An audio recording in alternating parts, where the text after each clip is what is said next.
Hey guys, please smash that like button and subscribe to the channel. Thank you for checking out this episode, and I hope you enjoy. A solution for Afghanistan does not exist in America. It does not exist in Europe. The solution exists within Afghanistan. Afghanistan's been at war for the last 50 years. And if you go all the way back to, Alexander the Great, and then you go to Genghis Khan, and then you go to the Brits, and then the Russians, and then the Americans, everyone's been to that country. And everybody's tried to invade that country. But they've all failed.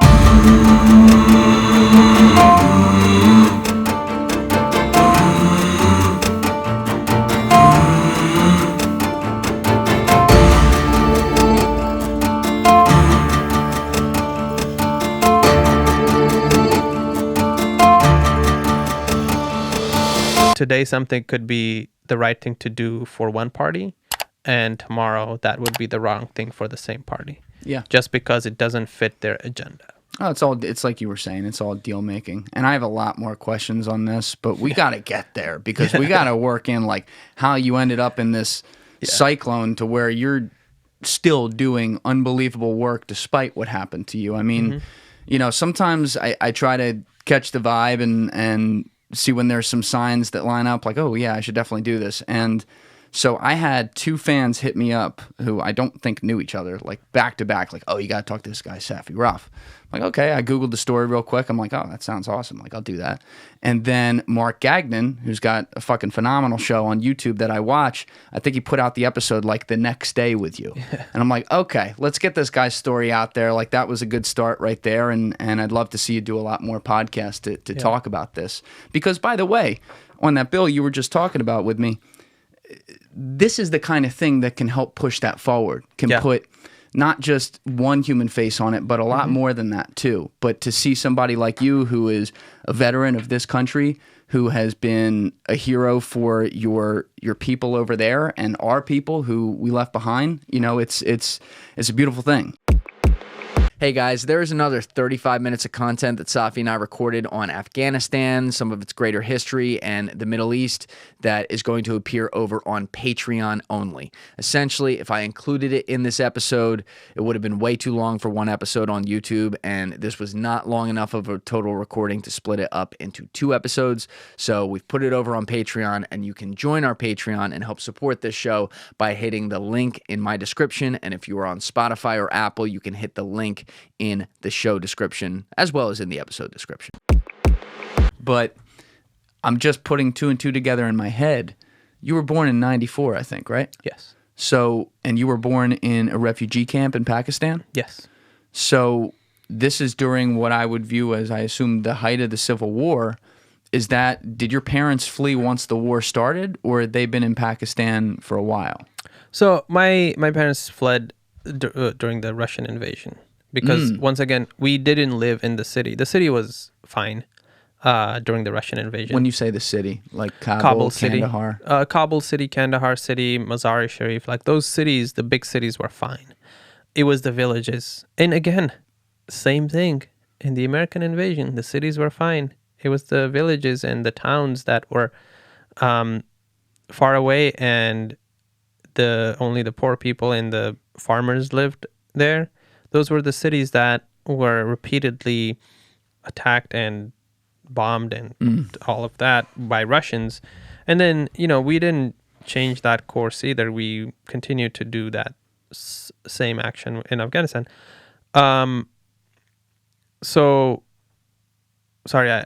You were saying that they left when the Russians invaded. Yes. So because my parents were living in the villages, and the Russians basically were bombarding those villages. My dad actually was arrested, and he was in jail for 3 months in Russian occupied Afghanistan.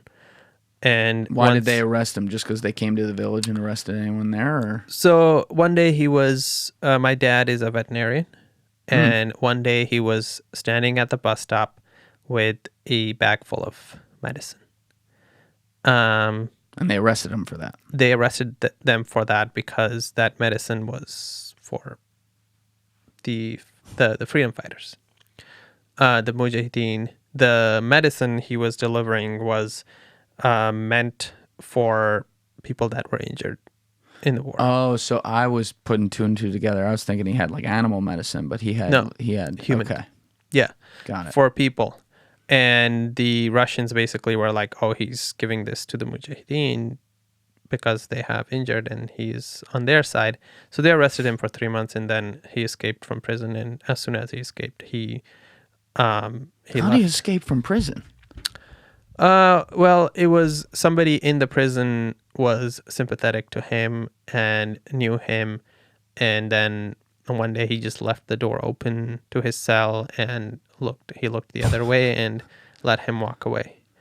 So he was able to do that, and then right after that, they all left for Pakistan, and ever since then, they lived in refugee camp, and that's where I was born. How far were they from Pakistan where they were?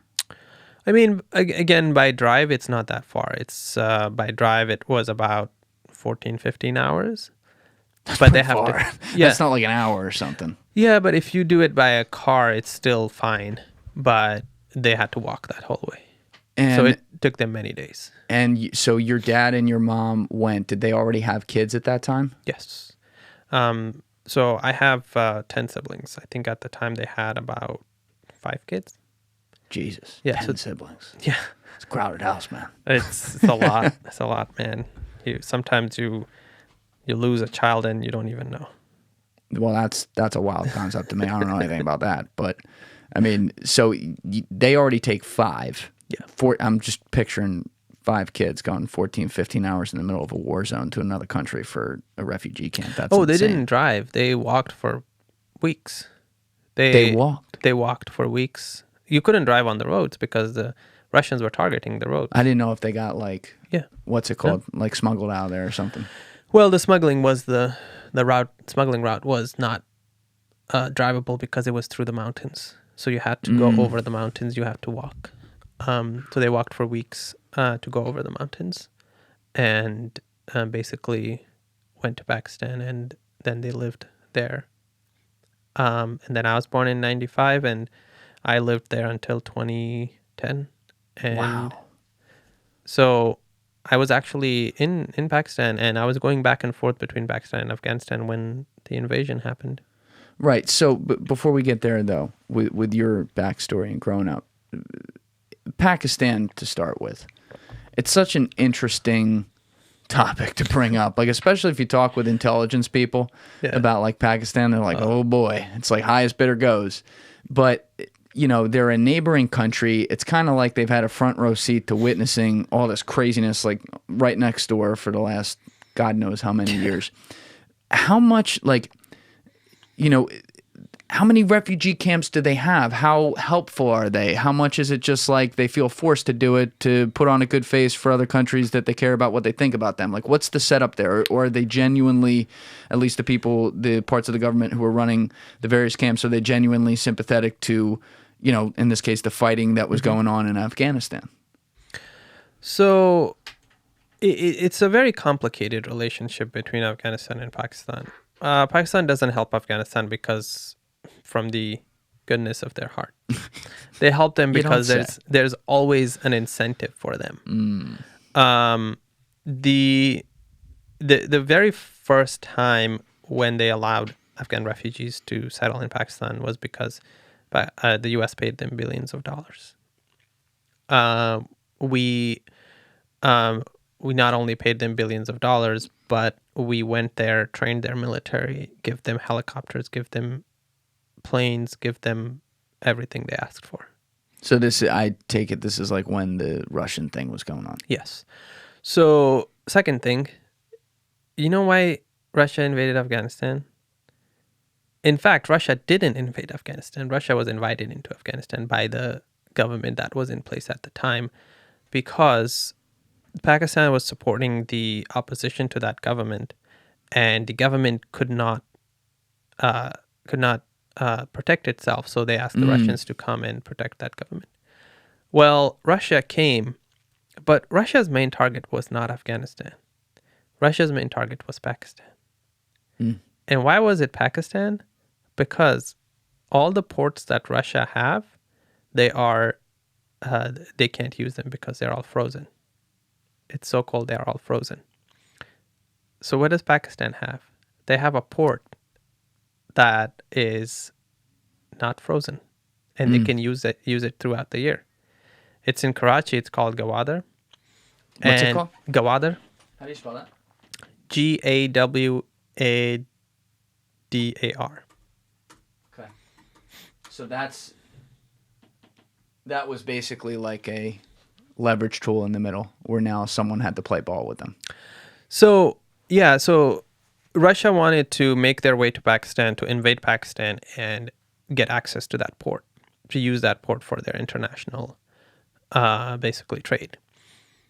Well, they were forced to support the freedom fighters in Afghanistan, because if they defeat Russia in Afghanistan, then Pakistan is safe. So Pakistan has a permanent enemy, India. So Pakistan is sort of in a really, really bad place, where on one side they have Afghanistan, which Afghanistan is never happy with anybody.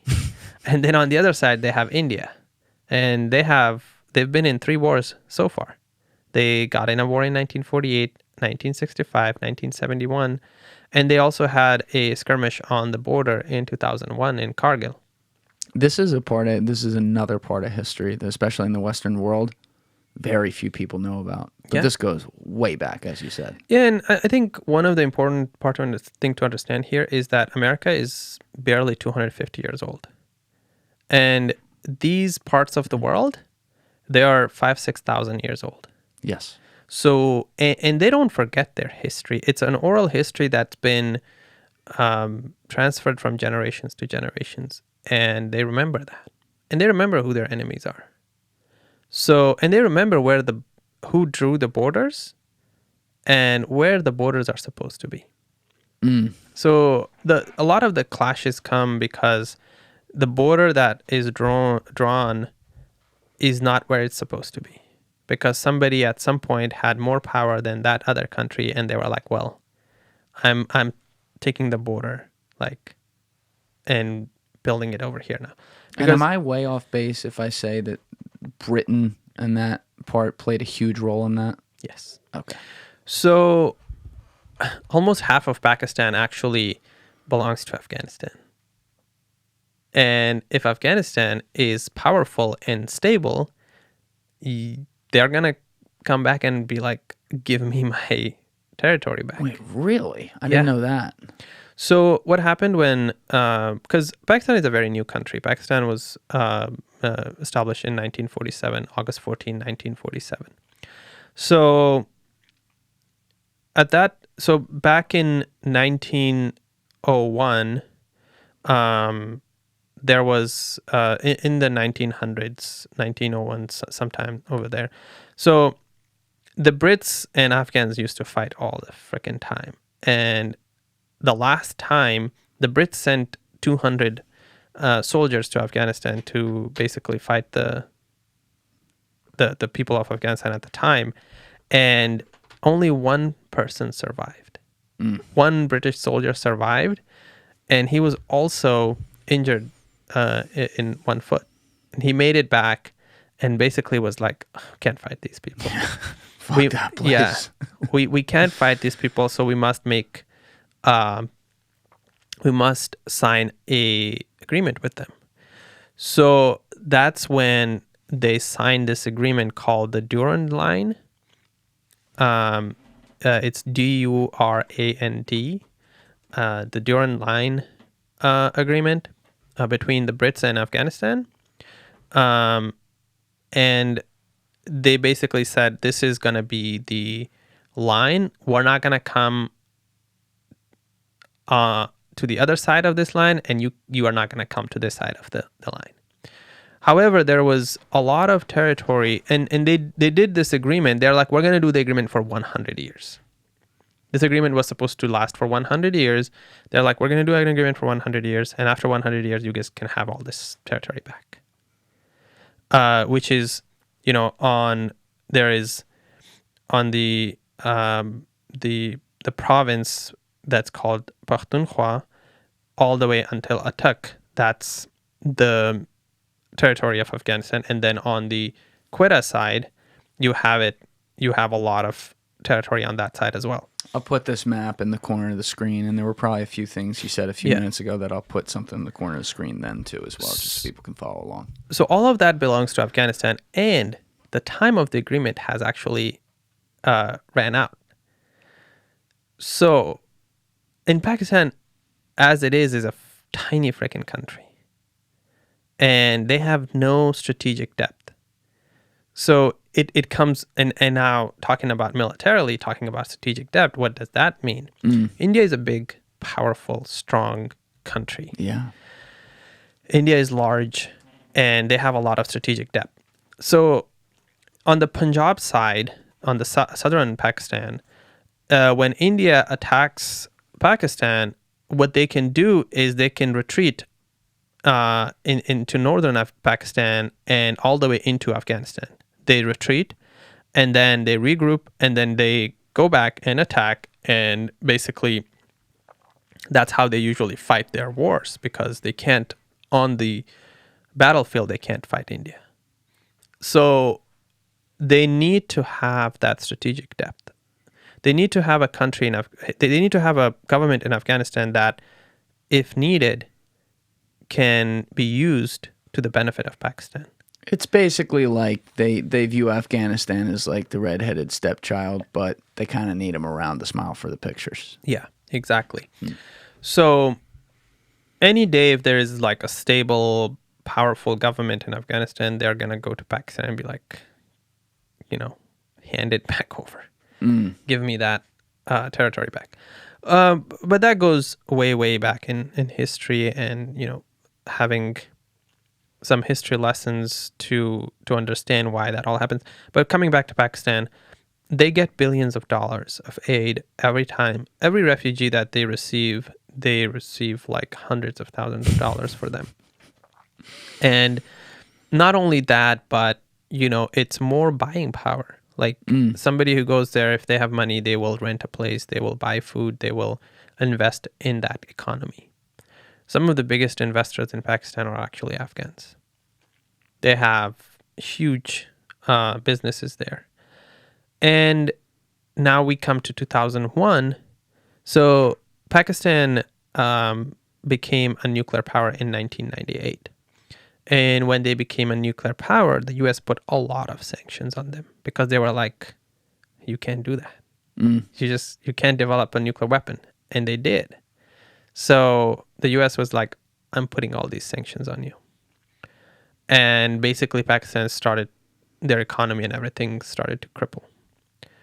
And in 2001, the U.S. was basically like, are you going to support me against the war against terrorism in Afghanistan?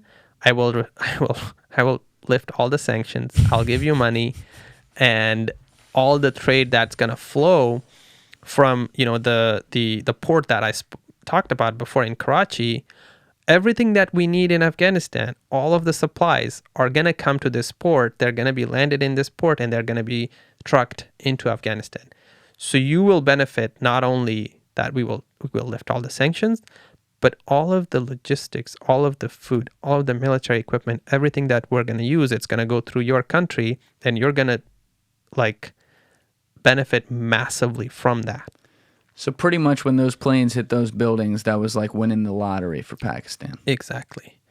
And not only that, but, President Bush at the time also called Parvez Musharraf he was an army dictator at the time. He was an army general who actually did a coup d'etat. That sounds like a nice guy. Yeah. So he did a coup d'etat against President Nawaz Sharif, and he was the army. Basically, President Bush called him. He's like, "We'll do all these things for you. Stand with us." But he also told him that if you don't stand with us, I'll send you back to Stone Age. So, we're going to come in there and we're going to kill all you. Yeah. So that and that's why Pakistan accepts refugees. Pakistan supports Americans. And it's an odd country for doing that, actually, because most of the countries in that region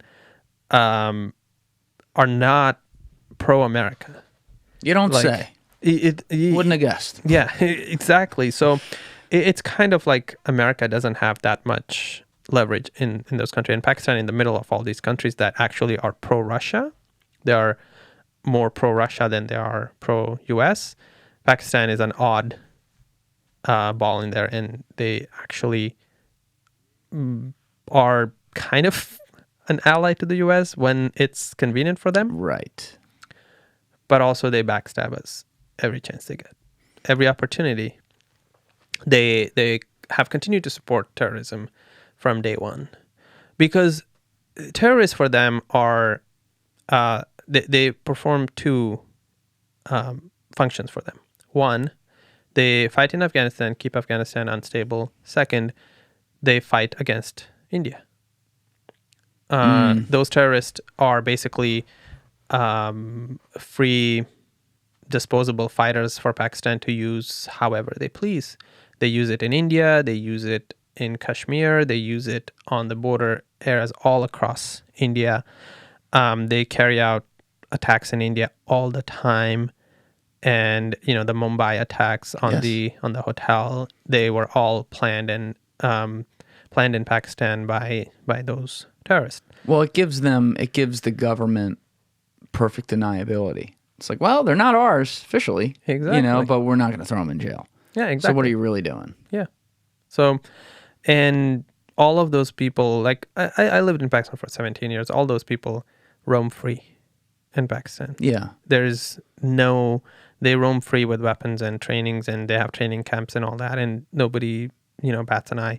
Well, what was it like for you growing up there? Because you're from Afghanistan, but you were born in this refugee camp in Pakistan, and did you move out of the refugee camp and just live within the country, or? We did from time to time, but you know, the practices that the people of Pakistan were doing at the time were predatory.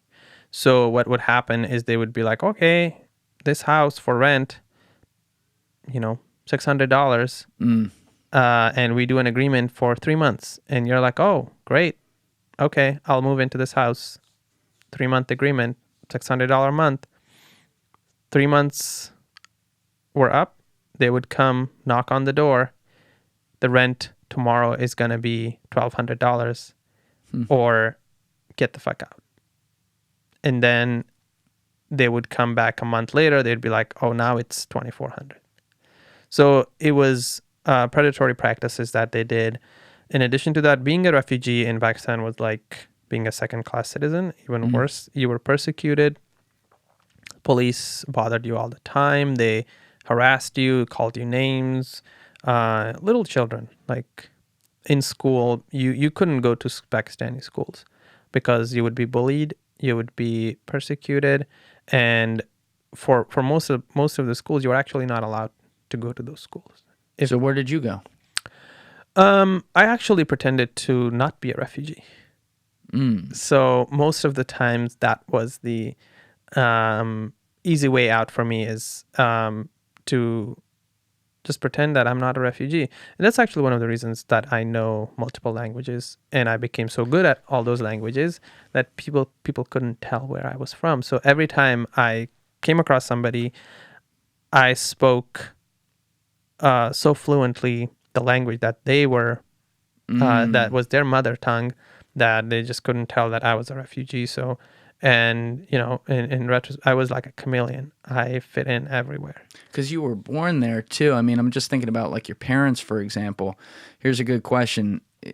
Over in Afghanistan and Pakistan, there's several different languages, and it depends where you are. So when your parents came to Pakistan, what was the language of where they were in Pakistan, and did they speak it at all? No. So my mom is actually Tajik. She speaks Dorey. My dad is Pashtun. He speaks Pashto. And where we were living, the predominant language is Urdu. So they spoke that both together. They both spoke. Oh, where you were living in Pakistan, you're saying it's Urdu. So wait, I'm sorry.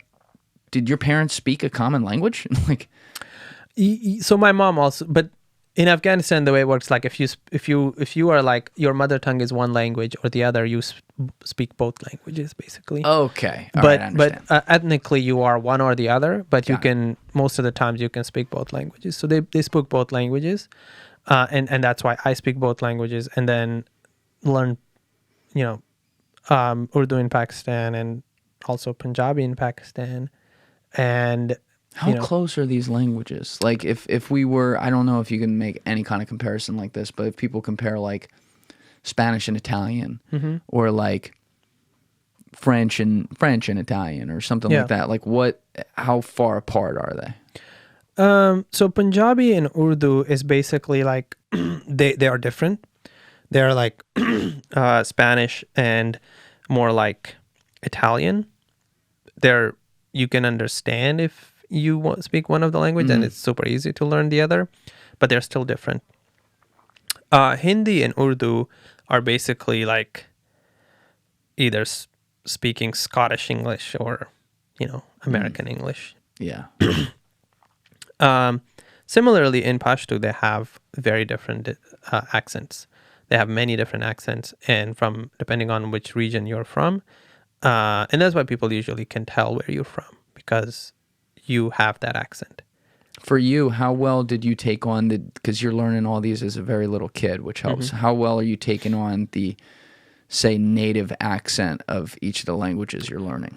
Yeah, so I spoke multiple accents. I spoke about 5 different accents of Pashto, and depending on who I was speaking to, I would just switch to that language.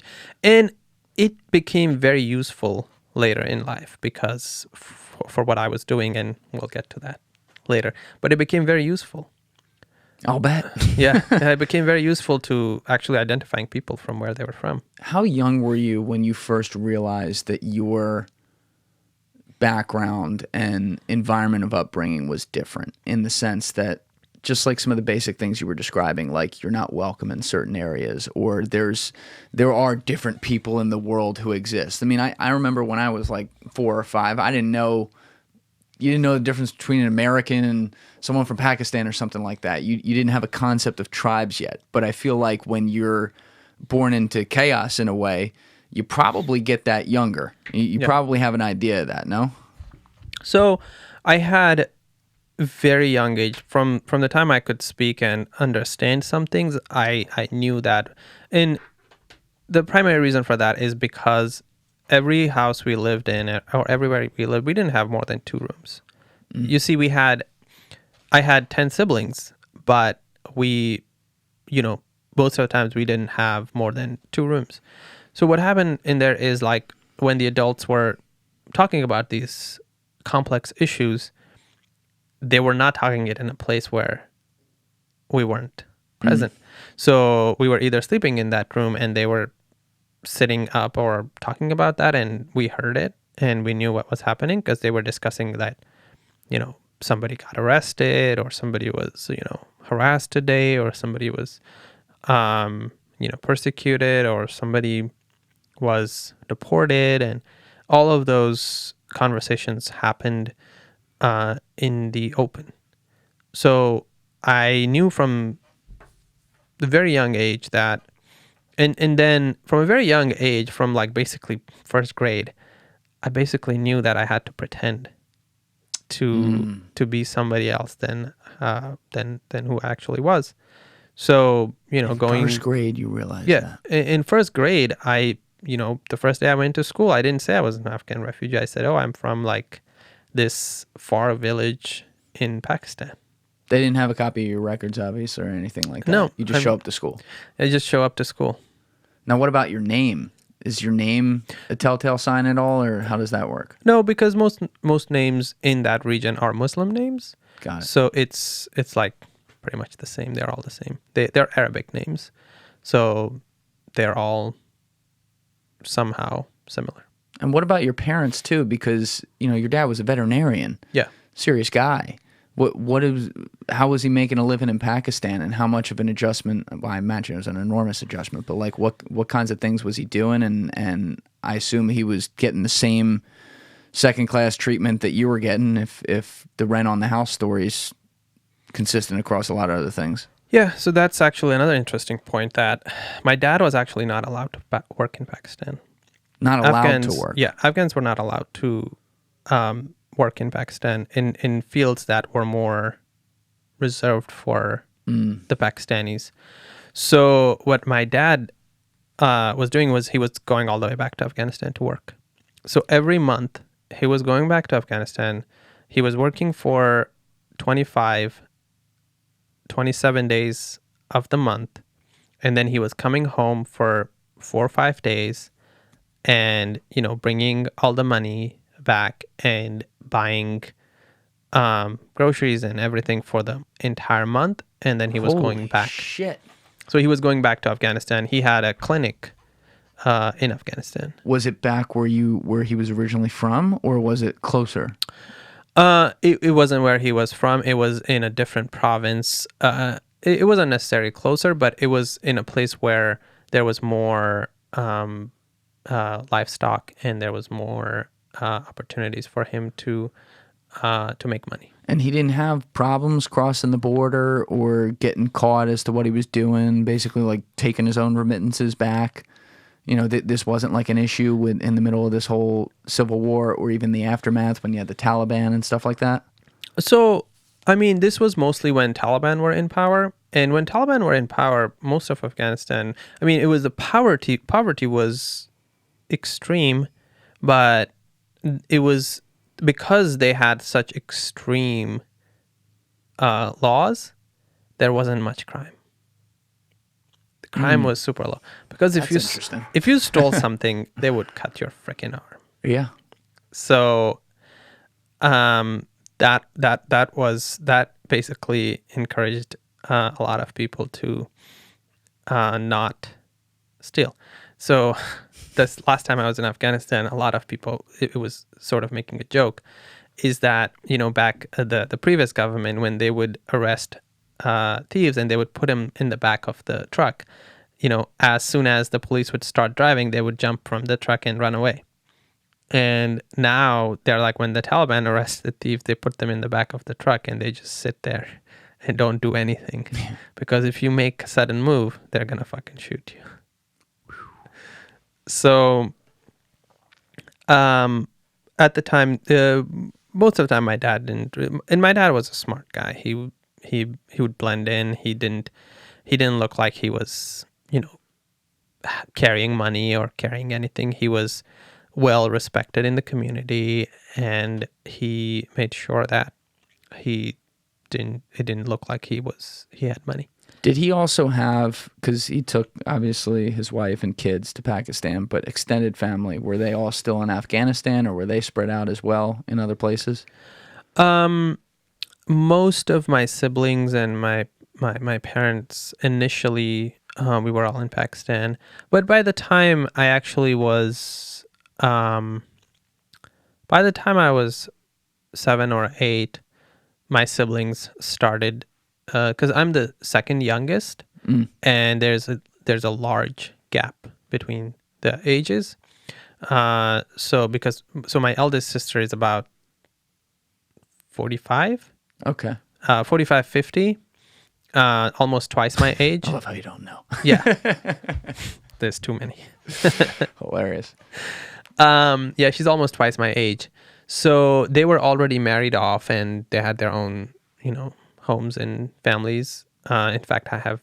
And they went back to Afghanistan, you're saying? No, they were just in Pakistan, in different places. And then my sister actually came to the U.S. My eldest sister came to the U.S. in 1995. She won a lottery.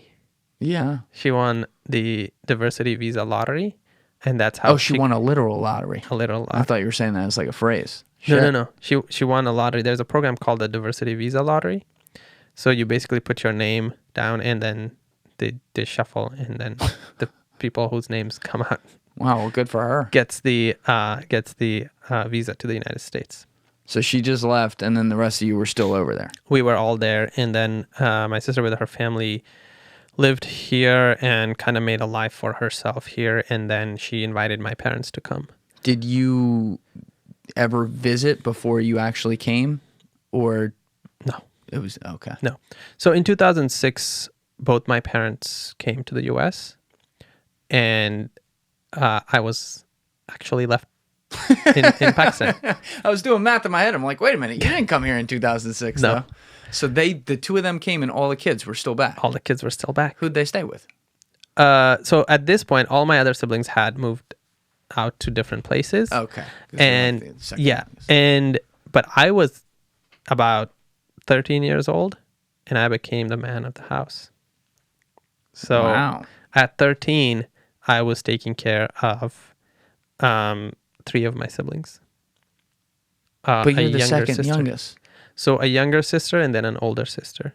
Okay. But in Pakistan and most of those countries, it's the male that that does everything around the anything outside the house, and also like I did a lot around the house as well. But did you get a job?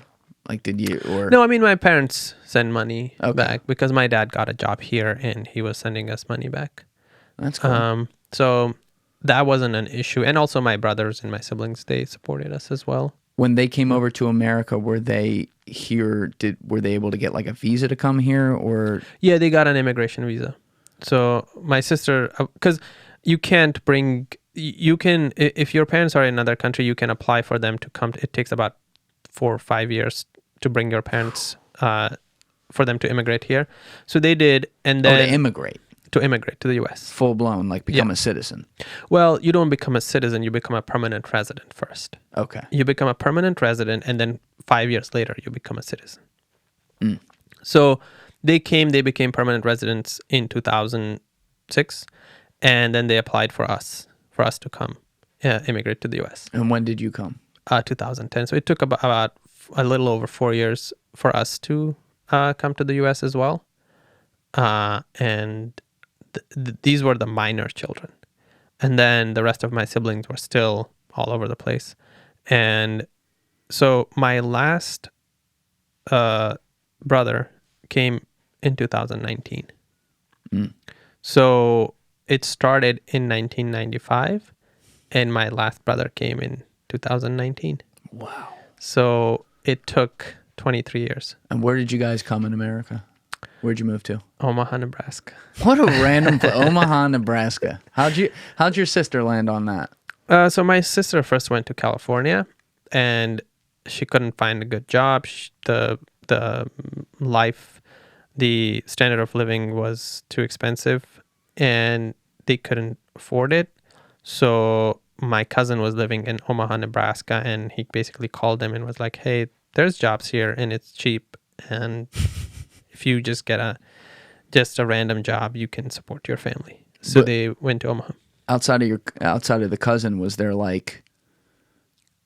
any sort of Afghan community there, or was it pretty much? There were a dozen families there. That's something. So it's funny. University of Nebraska at the time, it's called the Afghan Cultural Center.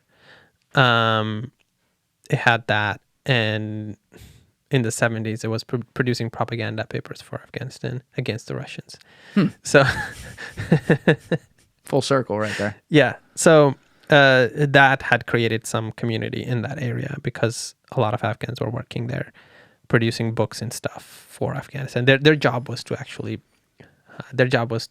it's called the Nebraska Printing Press, and University of Nebraska Printing Press. Their job was to print books for the children in the schools that they were living in the refugee camps in Pakistan for Afghan refugees. Instead, they were basically printing propaganda books against the Russians, and basically encouraging children to learn about weapons and bombs, and you know how a children's book here in the U.S. it's like A apple, B ball, and C cat and stuff. Yeah, those books were basically like A atomic bomb, yeah, B A airplane, and B bomb, and C like something else related to war. And there were poems that my uncle so and so has an AK-47 and he uses that AK-47 to fight the Russians. Those were basically like poems and stuff in those books. And again, those were produced by here in America. They were all written by people here in America and produced, and it was supported by CIA, and so it was. Well, there's your answer right there. It was useful is the answer. Yeah. Wild. So, but when you come here, did you speak any English at the time, or did you have to learn that from scratch? Oh, I speak fluent English. You did? Yeah, I did, because when I was in Pakistan, most Pakistan schools are basically mostly English. And English is like a second language in Pakistan. Really? Yeah. A lot of the good schools, Urdu, they only have as a language. Most of all the science subjects and everything is in English. But it's the reminiscent of the British Empire. God, that makes sense. So I knew my English was really good. I took the tests, and I basically enrolled in high school in just regular English. And I went to high school for about a year and a half. I became a U.S. citizen on May 25th. Of what year? 2012. I graduated from high school May 24, 2012. I became 18 May 25th, 2012. May 26, 2012. I was on my way to Fort Bragg to get my clearance and ship out to Afghanistan. Now, what made you want to enlist? So I didn't actually enlist at that time. At that time, I went to speak to an Air Force recruiter, and I was like, I want to fly planes. I had watched Top Gun at the time. Oh, that's helpful. So I was like, but, I went to the wrong branch. I was like, Air Force, okay, Air Force, they fly planes. So I went to him, and he basically talked to me, and he's like, oh, so what's your background? And I was like, oh, Afghanistan. I speak 6 languages. And he's like, oh, you're fluent? And I was like, yeah, I'm fluent. And then he's like, well, I don't think enlisting in the Air Force is, I think there's bigger needs for you right now. Yes. So they hit the lottery with you. They're like, oh, shit, we got one. Yeah. So they sent me to a different recruiter, and I went to that guy, and basically I wasn't given any answers. They're like, oh, okay, do you want to make a lot of money? I was like, I'm 18. Of course I want to make a lot of money. And then I was sent to North Carolina, Fort Bragg, where the Joint Special Operations Command is. So I went there, I did interviews, I took tests in 6 different languages, and I aced all of them. So Special Forces, though, this is yeah. You bumped up some steps there from where you first walked in. I mean, not just Special Forces. It was one of the most elite Tier 1 units in the United States military. But I didn't know at the time. But you're just blind on this. You're like, all right, tell me where to blind. go. They're telling me where to go, and they're telling me what to do, and I'm acing all tests, And, I actually, in high school, I had 4.3 GPA and, even more than the 4.0. Because when I came to the U.S. In high school, I was taking all AP classes and actually got into a lot of prestigious schools for college. But I couldn't go to college because I had to support my parents and my family. We could not survive without me actually getting a job to support the rest of my family. And now you also happen to land yourself into a really, as far as paying with the government goes, a pretty high paying first job. Yeah. Doing this to support, and you're going to get in a situation where you're going to have to use your skills, meaning they're going to be sending you to some of the very same places or the same place that you came from. I'll let you guess how much I was making a year doing that job. I have nothing to go off of, man. Yeah. I'll say an absolute stupid number. 110. So, doing that job at the age of 18, I was making $250,000. $250,000. Yeah. I was making $250,000. Bro, the FBI doesn't even pay that. Exactly. So, I got that job, and I get shipped to Afghanistan. I land in Bagram, and then from Bagram, I get on another small plane, private charter plane, just a 4-seater, and I go into this remote place, and I land there. I go there, and I've never seen like this kind of people. Like, they all have beards, and they're like jacked and tattooed, and just a whole different world. And every one of them, they all have gray beards. Like, they're all in their late 20s, or, I mean, only a few of them were in their late 20s. Most of them were over 30. And when you walk in, yeah, they look at you. What's the face like? Oh, fuck. We got to drag this kid around. Yeah. So I'm 18, and I go in there. But they had seen my credentials from before. They had seen what was on paper. They were actually very excited because before me, they were taking 6 people with them. Oh, because they needed one for each. Yeah. And now you checked all the boxes. Yeah. So wow. What that does is, this tier 1 team goes on, every mission they do is they go on a helicopter. And when you are flying a helicopter at that elevation, every person matters. They could only take 4 people per helicopter. Yeah. So when I got there, I actually saved them a helicopter and a half. Every mission they were going, they didn't have to take a helicopter and a half. Had you worked out before in your life? Like, were you working with anything? I was 135 pounds, skinny as fuck. You're not 135 pounds now. No, I'm not. You filled out. Yeah. Is that when it happened, or did that happen later? Yeah, so that's when they took me in, and they basically mentored me. And the first thing they did, they took me to the gym, and he's like, "This is the gym, and you're gonna come here every day, and we're gonna train you." So they added a half a person to you, pretty much. Yeah, exactly. Gotcha. So I go there, and the food is absolutely amazing there. And you have these fridges full of the best kind of nutrition. What are we talking, like Meathead's Paradise? Exactly. Like anything you wanted. We could get sushi flown out to us. Could have, we had everything that you asked for was there. And protein, I mean, like the protein, I don't know what they're called, but there were these like protein shakes that the fridges were just full. Love that. Yeah. Love that. In the gym, the fridges were full. You could just go in, grab. Like the pre-made ones. The pre-made like MedRx stuff? Yeah, but MedRx tastes like shit. These tasted good. So you had the premium stuff. Yeah. So every time you go into the gym, you grab a protein shake, you drink it and work out. Then you leave the gym, you grab another protein shake and you drink it. And then you go to the chow hall, which is basically the cafeteria, and there's chefs in there, cooks in there, and you ask them what to make for you. And they make you whatever you ask them. Custom. And the entire team consisted of 30 people. But the support element, like everybody who was pulling security of the bay, like the fob and the kitchen and everything, there was a lot more. But the core team that was actually conducting the mission was only 30.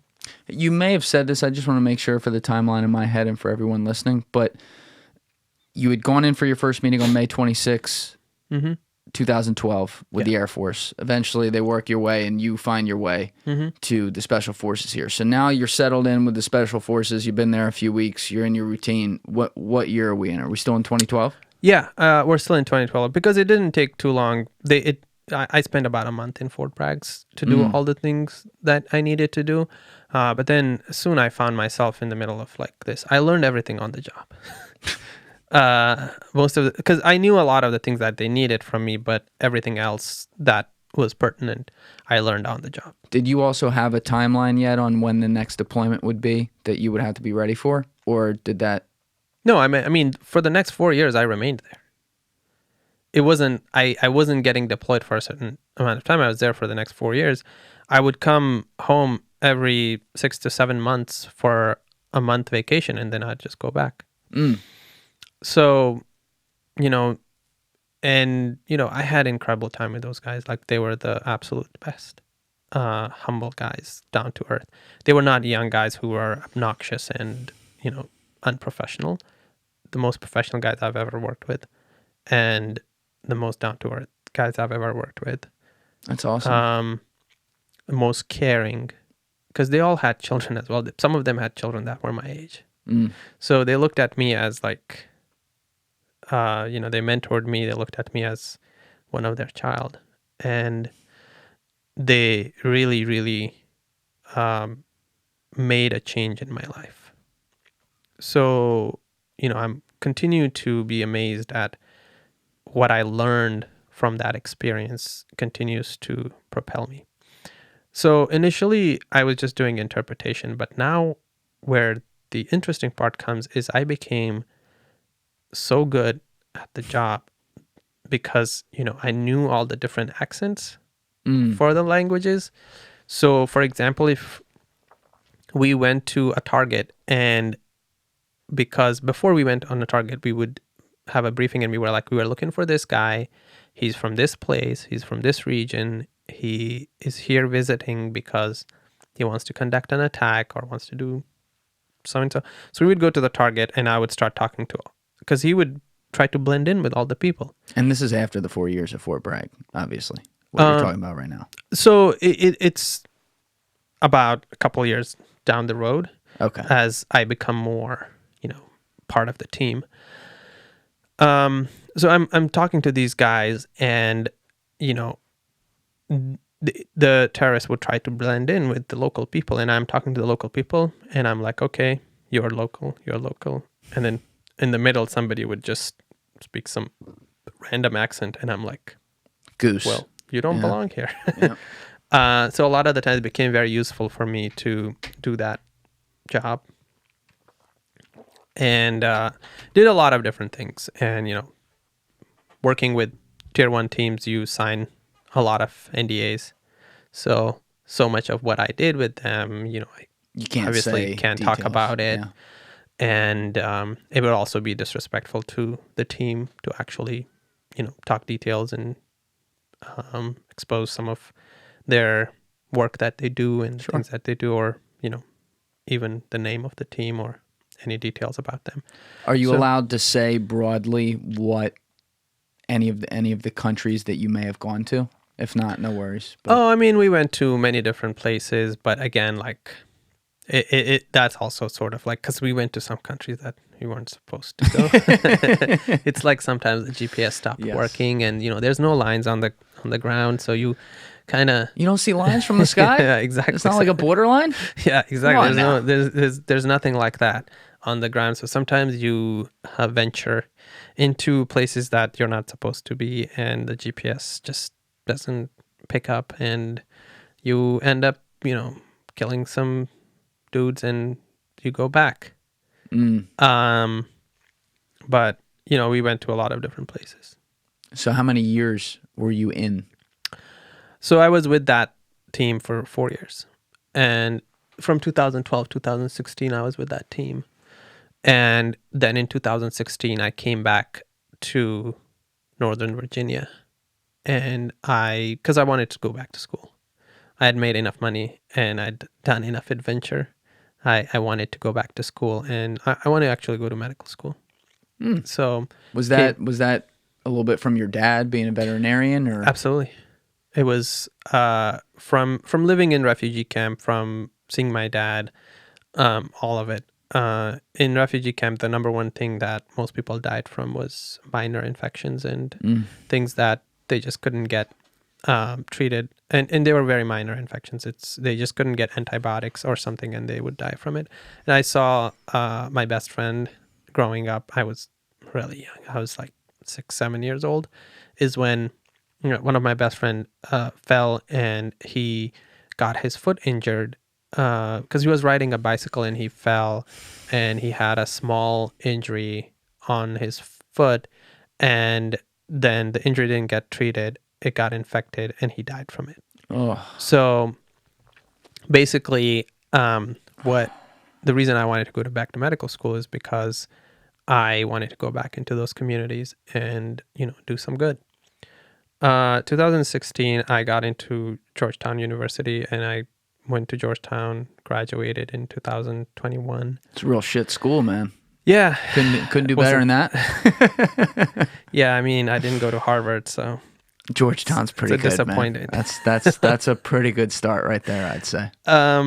So I graduated in 2021, got into medical school, did everything, was ready to go to medical school. The day I was supposed to start classes is when Afghanistan fell. So let's go back there. You see that happen. I've had people in here probably 4 or 5 times before who did some sort of service, and they talk about like 9/11 and the day that happened and how it flipped something in them. Would you describe it as probably a similar moment for you in the sense that like, okay, let's get to work? Yeah, and I mean, going to medical school was a dream, right? But I couldn't just close my eyes and not help these people. So, and I was in the best position to help these people. What the work that I had done in Afghanistan and the relationships that I had built and developed and the reach and the team and everything that I had there was just perfect for the kind of work that I needed to do there. So I got to work, and I started working with a lot of the same people that I had worked 4 years ago. So a lot of those people, once again, needed my help. Now, are they still, when you do this, are they still in? Or are they, because you heard about a lot of guys who were out who then went back. Some of them went back, actually, and some of them were still there. And you also, I'm just remembering this, I don't know if this is related, but you had, before we got on camera, you had been saying about something completely separate, that during this time period you were a Navy reservist, is that right? I'm still a Navy reservist. And you're still one now? Yeah. So did you get to act in that capacity then for this, or was this, you were starting up your thing and getting the help of your contacts with Special Forces? No, I was mostly doing this with Special Forces and with a number of other agencies. And these agencies needed help, and I was providing help to those agencies. When you say agencies? I mean, some 3-letter agencies. Gotcha. So they needed a lot of help on the ground, and so I started helping them, started helping the team I was working with before, and just anything I could do. Started collecting people who were stranded all across Afghanistan, and I built a team of over 100 drivers and escorts and all kinds of experts within 2 days. And then they all got to work and started collecting people all over Afghanistan and bringing them to the airport. When did you get on a plane and fly over to that part of the world? How fast? Or were you coordinating all this from the United States? Yeah, so I was coordinating all of this from the United States because there wasn't enough time, because to get back there, it would have taken about 2-3 days while I stood everything up and I was ready to implement everything, ready to deploy my teams in Afghanistan. And they were doing everything under my command. How fast did you open up Human First Coalition, or was that not a thing yet? It actually happened very quickly. This was a part of that. Okay. So that also happened very quickly because we had a team here in the U.S. as well. We had a team of over 40 strong here in the U.S., and they were all volunteers. So we stood that up, and we stood team in Afghanistan. And when you stand up a team like that, you can't just willy-nilly be like, oh, we're a collection of people. You have to organize them under something. That's where Human First came from. So very soon I realized that I can't just be a one-man army, and if it's not organized and if it doesn't have a name under which they all basically sort of feel a belonging, then it's gonna fall apart very quickly. So I decided to create Human First, and we applied to be a NGO, a 501c3 right away. And then we didn't get the we didn't get a recognition as a 501c3 until a couple of months later. But as a registered entity, we could operate as a 501c3 because we had the intentions to register it as a 501c3. And I'm also trying to understand this on the spot here, just for like the logistics. But when you set up something like this, can you basically, in the heat of what is a now crisis moment, especially, apply for, I don't know if this is the right term to say for it, but like a government contract in a sense that you get access to these existing forces, special forces, agency people in an official deal with the government that provides you resources to coordinate and basically gives you some control over the matter? Or what's the process here? So I think it wasn't so much as you get a control or force over it. It's just you kind of collaborate. It's a public-private partnership. And it's basically you do what they don't have reach or access to just because they are held by rules and regulations and higher standards than private organizations. So they were completely banned from leaving the base, leaving the airport. They couldn't leave Kabul. the wire. No, not Kabul, just the airport, like the Kabul Airport wire. They couldn't leave that. They couldn't go outside the walls. Yeah. So that became very difficult because between that wire and the people they needed to help were several Taliban checkpoints. Can we go back for 1 sec, just so that we can set the scene here correctly? Because I mean, people, they at least watch the news. They saw some of these indelible images that were horrifying that we all saw at the airport, so they know what you're talking about there. But Biden, as you pointed out earlier, says in March or April 2021, we're going to pull out sometime this year, a few months. They go to pull out in August. Yeah. Literally, it's the whatever Americans were left abandon the bases. They leave the shit behind. The Taliban's, taking propaganda videos with all this shit. They're in the old president's house at his desk. Yeah. And anyone who was pulled out who did not make it out on one of those Apache helicopters or whatever, they went to the airport. How big is this airport? How many people were there? Who was there? Let's start there. Like what was going on? So this is about 16 days before the U.S. completely pulled out. That's when the government that we had put in place, it's called the Republic, that fell, and Taliban basically took over everything. And they took over the presidential palace, and the U.S. embassy still has all of its staff. So the priority for USG is to move all of the embassy staff. Well, if you see that Chinook helicopters going from the embassy to the airport, that's when they were transferring all of the embassy staff. And that's the largest embassy in the world that we have. Really? I didn't know that. So Afghanistan embassy is the largest in the world that we have. And there were a lot of people, at least 5,000-6,000 people just at the embassy. So they were trying to move those people. And it became chaotic very quickly. The Kabul airport is tiny. It's only one runway. They only have one runway. One plane can take off or land at a time. So it's not very big.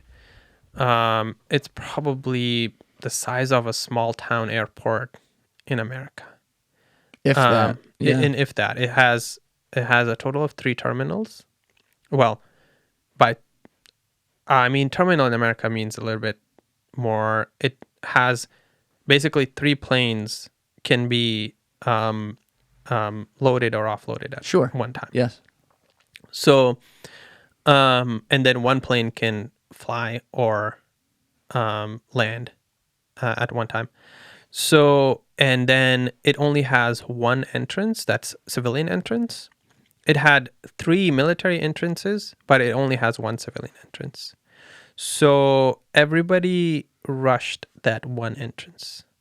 And since all of the security, the military, everybody had left, had just abandoned all of their position, it was basically open season for the civilians to take over the runway. So the civilians basically overran the airport, and they were on the tarmac. And these are effectively, not to be too obvious here, but to go back to your initial roundabout numbers, we're talking about members of the 5 million of the 40 who hate the Taliban and are horrified at what's about to happen. Exactly. So they are like clinging to planes. Planes can't take off. Apaches are doing like very low flies and nobody is bothering. And that's when we, I think, sent 4,000 additional troops to clear the runway. Just to the airport. Just to the airport. And that didn't help at all because when they got, it was too late. How'd we get the troops in there? Did we fly them on a plane? Yeah, they flew on a plane, but at the time the runway was already cleared, and it was cleared at a very unconventional way. But I'll keep that at that. You can't talk about that? No. Okay. So the runway is cleared, but the people who had overrun the airport, about 25,000, remained there, and they basically sat them down in the different, basically the spaces that were there for planes. They kept them there, and then instead of just kicking them out of the airport, they started flying them out. So they have these C-17s that they were filling with 900 people. Yeah, I'll put one of those pictures in the corner. I remember some of those images. It's wild. So they started putting them on the planes, and now once they secured all of the perimeters of the airport, millions of people continued to go towards the airport because they were like, it was basically everybody heard that there are American planes and they're taking everybody to the U.S. Was there any concern? I mean, I remember thinking this at the time, but I didn't really know what the logistics were with, some of the attempted diplomacy, I guess, with huge air quotes there, you could say. Mm-hmm. But was there concern about these planes being shot out of the sky? I mean, most people think that it all just happened in a vacuum. We were talking to the Taliban, and basically, like, the USG was talking to the Taliban, and there was an understanding, and the Taliban were allowing it. The Taliban were providing security for the airport. The Taliban were not letting bad actors to go to the airport. They were providing security for the airport where all these people who were screaming and crying, trying to get the fuck away from them, being afraid of being killed if they help the Americans at all, also are. Yeah, at this point, because, I mean, Taliban at this point were victorious. They just got a country and to themselves, and they didn't care about like a bunch of people, and they didn't want to show that on the news as well. They didn't want people to see, because there was so much coverage at the time as well. The Taliban didn't really want people to see the coverage of masses of people getting killed. And the credit that I would give to the Taliban is that even though they dissent in some places, but mostly they do listen to their senior leadership. So from the top, if it comes, you're not to touch anybody that's trying to leave. That's what everybody will do. So, which is, huge, considering how undisciplined they are. It's complicated to even say that they're not disciplined, because they took over a country that was supported by the U.S. for the last 20 years. Anyway. But just on a side point right there, you had said something earlier that was in the middle of a bunch of other stuff, but it's a point that should be reiterated. We are so used in this country to looking at tomorrow or like today. Yeah. And you were talking about how this is generational stuff. Yeah. And to look at the Taliban, it's like,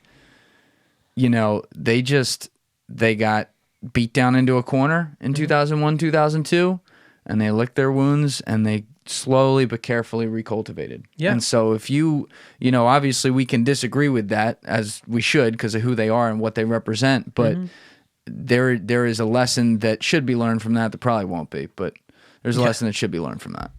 Yeah. So that's happening. And in fact, that what's really ironic is some of the Taliban were actually treating those people better than a different force that was supported by the U.S. were treating. I won't go into that, but there was... What do you mean? They're like opening doors for them and shit? Or like, what do you mean when you're saying treated better? Like, it's hard for me to process it like the Taliban's treating people well. So so there's a Taliban checkpoint, right? Uh-huh. And although they are harassing them, they are like kind of making fun of them. They are like, they're not killing them. You know? But We're going that far. yeah. Okay. So then you go there, and then we deployed a force that, you know, that was basically is a militia that was trained by us. They are like literally shooting into crowds. Why? They're just shooting into the crowds just because they are mercenaries. But why are they shooting into the crowds? To control the crowd.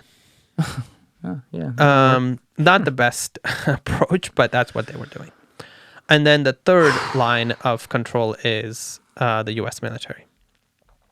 So this is happening, and there is so many people that nobody can get through. Like, this place is just surrounded, and there's hundreds of thousands of people. So what we did was we determined HLZs, helicopter landing zones, all across the city. HLZs? Yeah, helicopter landing zones. Oh, basically sorry. where helicopters picked can up on that. Yeah, where helicopters can land.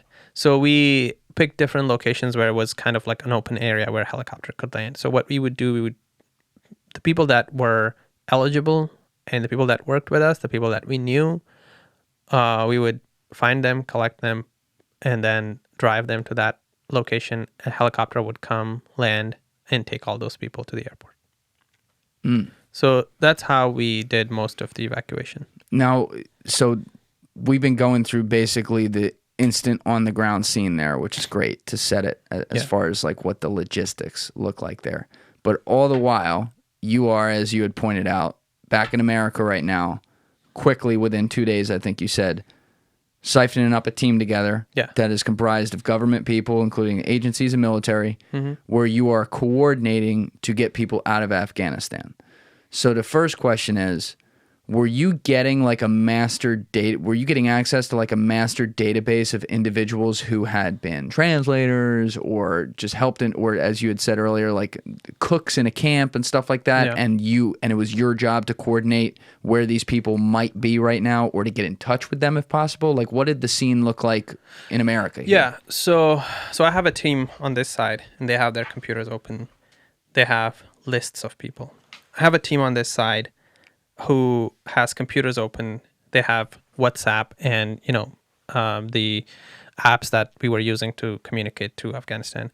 And then I have team over there who is talking to another agency, and this agency is giving them names and contact numbers and phone numbers, contacts, addresses. Then I have a team over there who is doing another thing.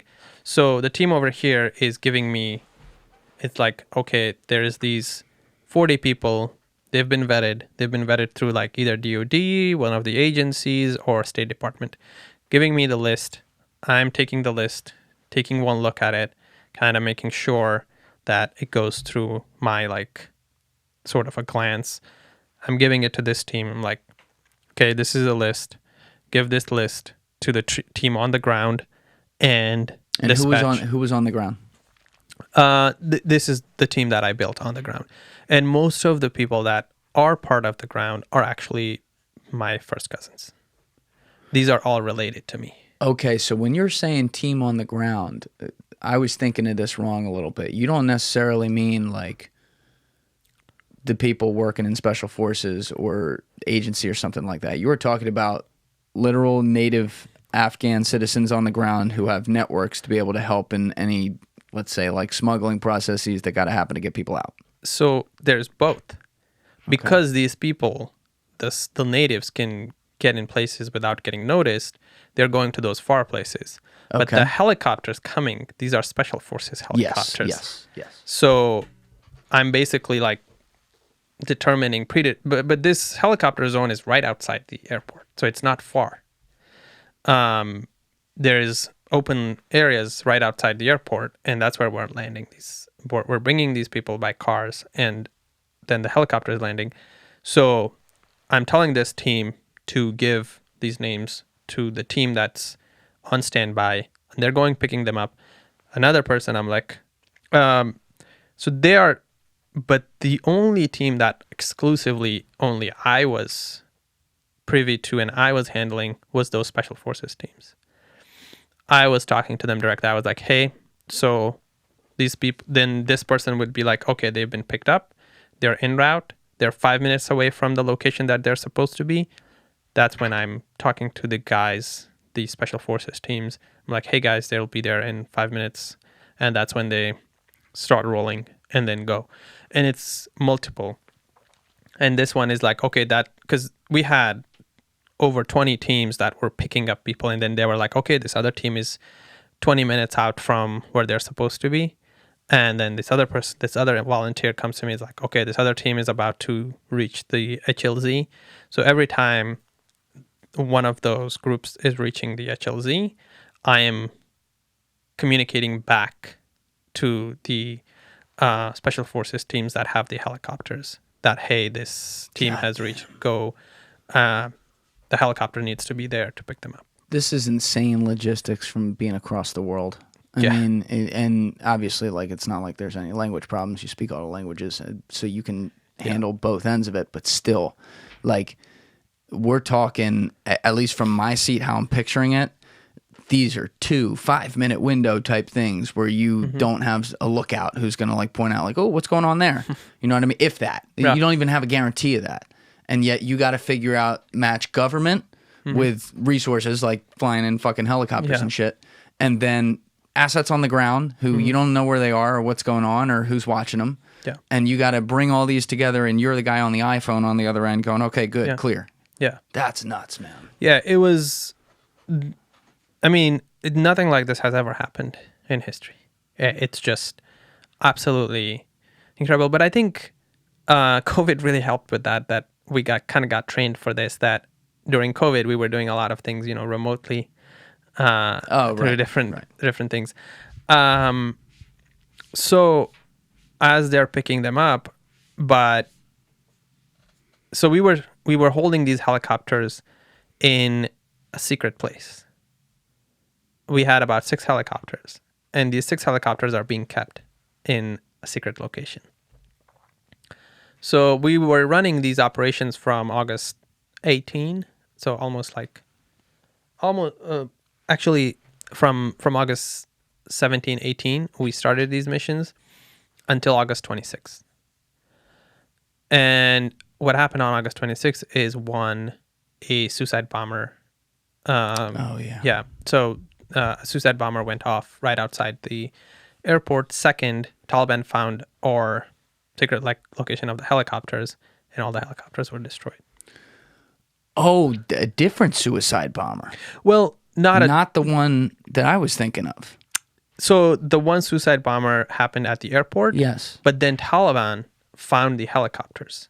So they just went and destroyed the Well, they were going to go and get the helicopters, but before they could get there, we destroyed the helicopters ourselves so that the Taliban won't get their hands on them. So you get the call that, like, okay, we're out of helicopters now. Yeah. And you're only 8 days in. How many people had you evacuated at this point? Approximately. Close to 7,000, but we didn't really keep numbers, actually. You got 7,000 people out on helicopters? Yeah. In 8 days? In 8 days. And that was actually the majority of the evacuation. After August 26th, not much happened. How big are these helicopters? Pretty big. How many people can fit So on 6 helicopters, and usually we could fit about, so the 2 types of helicopters. One that you can only fit like about 10, 15 people.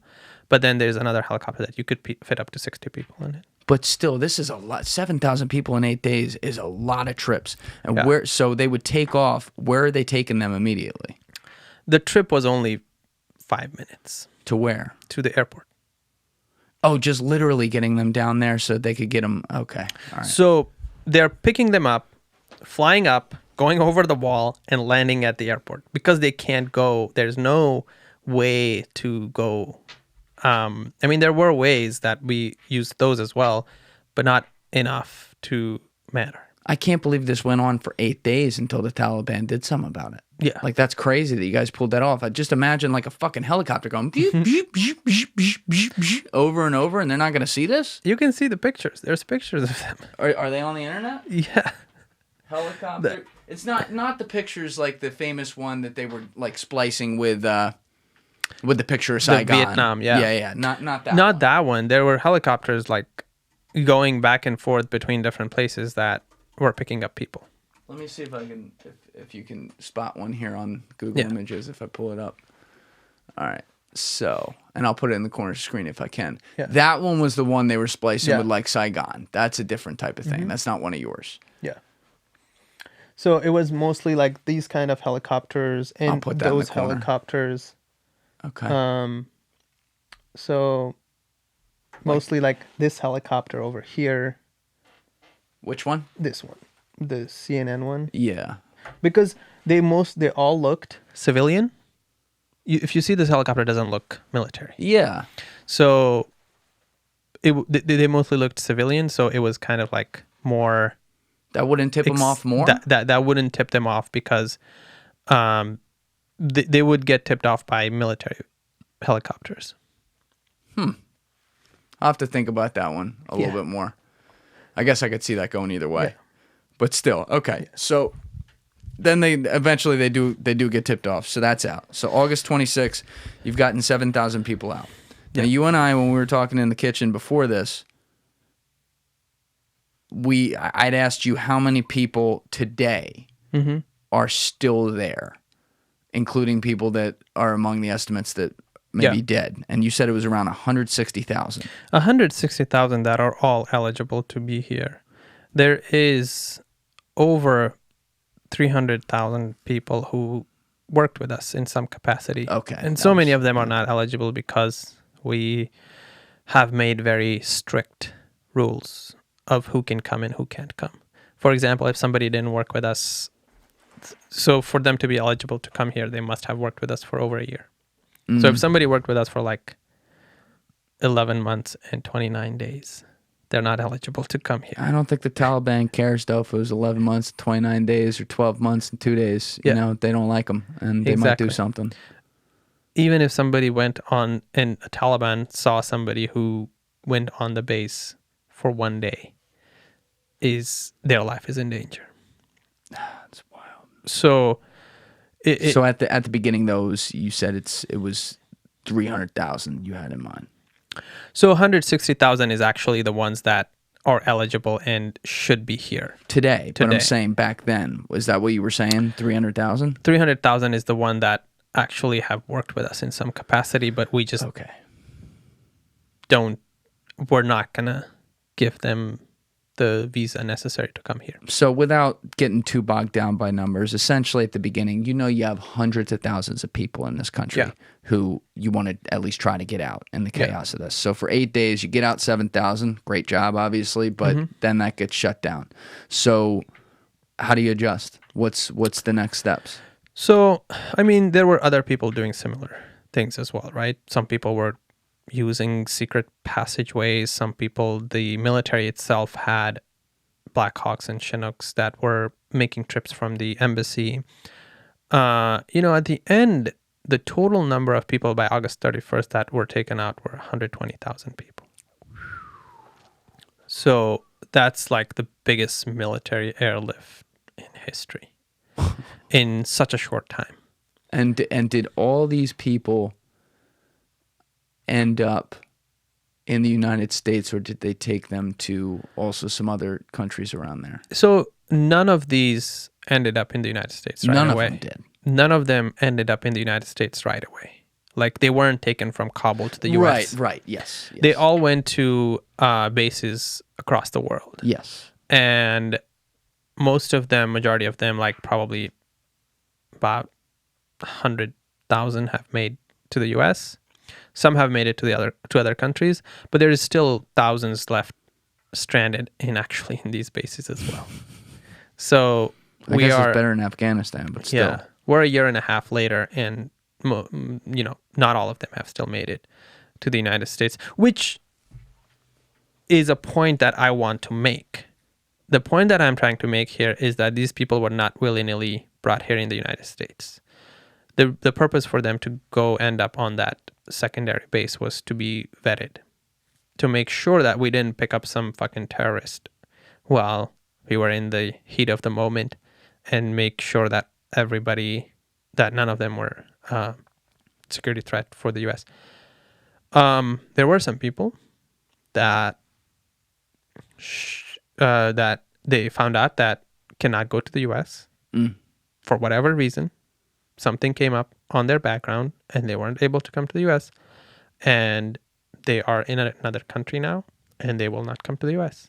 Well, and honestly, that's probably data like that is probably a good thing, because we all know the law of large numbers. You're going to have creeks in the ship, and people who may be nervous about this type of system want to see that we are catching people who did slip through the cracks, because some people had to. So that should be a tailwind to this kind of thing. That's the point I want to make, because most people just think that because we evacuated so many people, that people who shouldn't be here in the U.S. made it to the U.S. They didn't.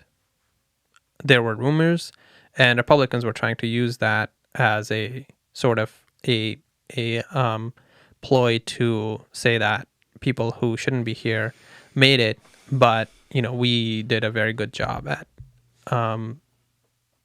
vetting them in those secondary lily pads, is what we call them, and then after that they were brought to the U.S. See, I don't know why they would pick that. Like, looking at the Republicans in that situation, I don't know why they would pick that as a good hill to die on, because, correct me if I'm wrong here, more people in the military than not lean conservative, so that's their constituents, right? Yeah. And also, correct me if I'm wrong here, across the military, the support for the people of Afghanistan who helped us is astro-fucking-nomical. Yeah. So I think the reason they do that is because it's easy to... Fear-mongering is very easy in America. Like, if you... Got that right. Yeah, if you tell somebody's coming to, like, harm you, it's very easy to do that. And, Americans are one of the most protected people in the world. Like, there's countries where you go to sleep, you don't know if you're going to wake up or not. Yeah. So, but we are the most scared people. Like, we're like, oh, somebody's just going to come and, do things to me. So it's very easy to fearmonger, because they do that all the time with many different, like, ethnicities of people. They're going to come and, rape our women and kill our children and, do that sort of stuff. So it's easy for them. And one thing I want to say about that is the military right now is actually a lot of soldiers that I talk to, a lot of military veterans I talk to, they're really confused of what is happening with the Republican Party. Do you remember last summer when the Republicans voted against the PACT Act? Is that the burn pits thing? Yeah. Yes. The Republicans voted against that. It was one of the most necessary bills for veterans. And the Republicans were like, oh, no, we don't care about veterans. Especially veterans that were dying because of burn pits. Because they had cancer. They developed cancer because of those burn pits. Yeah, I just had one in here. Chris Cathers has stage 4 late cancer because of that. Bunch of dudes were working through back channels, pulling resource where we could to get people out of Afghanistan safely. And you were thinking about going over there, dude? If I could, man. With stage 4 I was still learning cancer.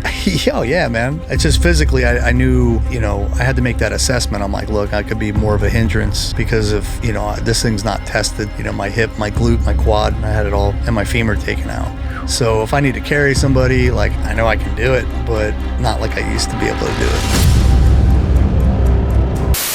Exactly. So they voted against that. So I don't know if they really care about their veteran constituents.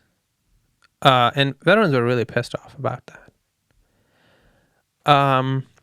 So they're going to pick any point they possibly can.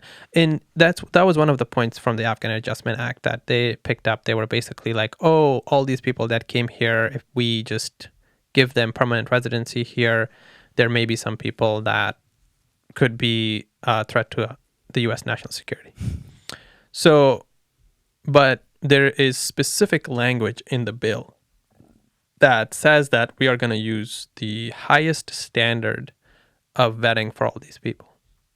So nobody can slip through the cracks to actually stay here. And it actually is like, it should be one thing that we should be asking for, because the specific language that requires for all those people to be vetted, if there's no bill like that, there's no reason to vet those people. So to make sure that they are safe for national security, we should be vetting them. And that's why that bill is so important. And we continue to advocate for that bill. And we hopefully will reintroduce it in Congress next month. Yeah, I hope it goes through, man. Yeah. I mean, it's crazy to me. But back to where you were in the story before I got you off track there for a second. You have those 7,000 people out. You lose the helicopters. Now you're coordinating to find other ways to get people out of the country.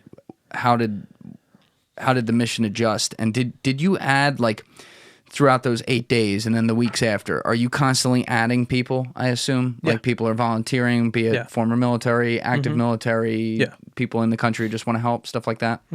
Yeah, so my team continued to grow, and the mission continued to grow. The mission continued to become more official. The government saw us as a very capable force. The government saw us as somebody who could do things. And then it was August 31st. Everybody left. The U.S. military completely abandoned everything and took off. And that's when the real work began. That's when the work to make a difference, that's when everything that we were going to do, we were on our own. We had to do every single step. We didn't have helicopters. We didn't have planes. We didn't have the airport. We didn't have any way of getting these people out. How the hell do you do that? You have a country that's now under control of this government who doesn't fucking like you. Yeah. You have no airport. How do you even, like you're sitting here, where were you at the time? D.C.? Washington, D.C. You're sitting in your office in D.C. Yeah. How do you even start to imagine how you're going to get people out now? Exactly. So the last day, everybody basically thought that it was over, and we had no way of getting these people out. We had left hundreds of thousands of people behind. And the State Department issued a press release and basically said, well, we can't help you. It's the press release is still out there, and you can, in archives, you can look it up. And basically it was like the press release on August 31st from State Department was like, we are not in country. We can't get you out. There is no hope for you guys. Most of the team cried that night. They all cried and told everybody to go home, because all of the people that were there, they hadn't gone home. They had just been living. living in the office for weeks. Now, how many people there? You're a native, right? How many people there were like you, who had family still there and were helping? About 10. About 10 people. Wow. Because they were helping us with a lot of like translations and language and communications and all of that. Told everybody to go home, and they all cried. And basically we had to tell everybody that, I mean, it's over. Can't do anything anymore. For two reasons. One, we knew there was a next step. Like, I was preparing for this moment. I was preparing for this moment from, very early on, because I could see things with a bird's eye view, and I knew we wouldn't be able to get all those people out. Not only people that had worked with us, but American citizens. From a bird's eye view, I could see that a lot of American citizens would be left behind. How many American citizens did we have still in Afghanistan? Or are you talking about, in this case, people who were like State Department affiliated? Yeah, about 1,400. We had 1,400 wow, that's U.S. not citizens. two. I didn't realize it was that high. Holy shit. About 1,400 U.S. citizens were still on the ground. And because we spent 20 years in Afghanistan, a lot of people had just gone to Afghanistan, opened a restaurant, opened a business. Really? Yeah. There was a lot of Americans who were doing different things there. And are these usually, I'm sorry, I gotta stay on that. Are these usually like ex-military people who had been there type deal? Or is you talking like regular Americans were like, oh, let's move to Afghanistan? Some are like dual citizens. Like some are like native Afghans who are also American citizens. That makes sense. Some are actually Americans who just like went there and decided to stay. And also like because there was so much money there, everybody just tried to get a piece of the pie. Of course. And they, they set up shop there in Kabul, and so many of them were U.S. citizens. So all of them are left behind. There were dog shelters. There were Americans who were running dog shelters. In the middle of all this. In the middle of that. I mean, they've been running these dog shelters for years, and now they have these animals. And I mean, that's great. It's not just one. It's not just one. There were a few. I don't know. It just seems like it's hard to imagine that was towards the top of the priority list during this time period. I mean, no offense, they're I love left dogs, behind. but... Yeah, the American citizens that were handling or no, I'm talking about the dog business and like in general. Like I feel like that's not top of the list of things to go start while there's like a war going on in Afghanistan. But again, love dogs, so good for them. Yeah, rescuing dogs.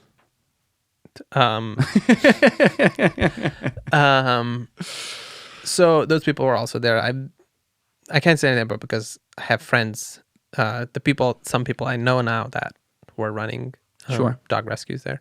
But I mean, they're passionate about it, and they couldn't see the dogs in those bad conditions, so they weren't there. And it is a beautiful. I don't want to take away from that or be misheard. It's a beautiful thing. Animals and all kinds of animals, not just dogs. So they're all left behind, and now I have to come up with something. So I went home that day, slept, and just my phones were not, I didn't put the phones in the same room that I was sleeping because the phones kept ringing and people were crying and sending please help. I put the phones in a separate room and I went to bed, slept for about 12, 13 hours, and woke up and I was like, okay. I went back to DC and I got the core team back together. The core team being just the 5-6 of us who are like, okay, so what's next? Who was on that team? Like, where did the other people hail from? Like, what were their backgrounds? Military. All military. Ex-military or military, federal agencies and veterans, all kinds, everybody. So we sat down and what are we gonna do? But we have no idea. We did have one way of just taking people over ground to Pakistan and then flying them out of Pakistan, or taking them over ground to Tajikistan and then flying them out of Tajikistan, Uzbekistan. All of those options were on the table, but these options were not enough to get large numbers of people. We could take like maybe 10, 20, 30, 40 people a day, maybe like 100 people a week. And it just wasn't sustainable. It was dangerous.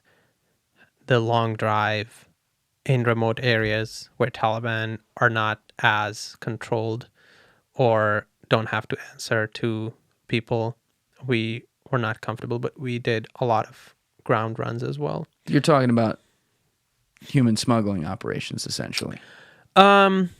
Well, I wouldn't call it that. No, It but for a good cause rescuing, in yeah. this way, yes. But I mean, like, you literally have to smuggle them, like, under the beds of trucks and stuff like that. Yeah, so mostly we call it rescue, because, you know, people do that on the southern border here, and they're not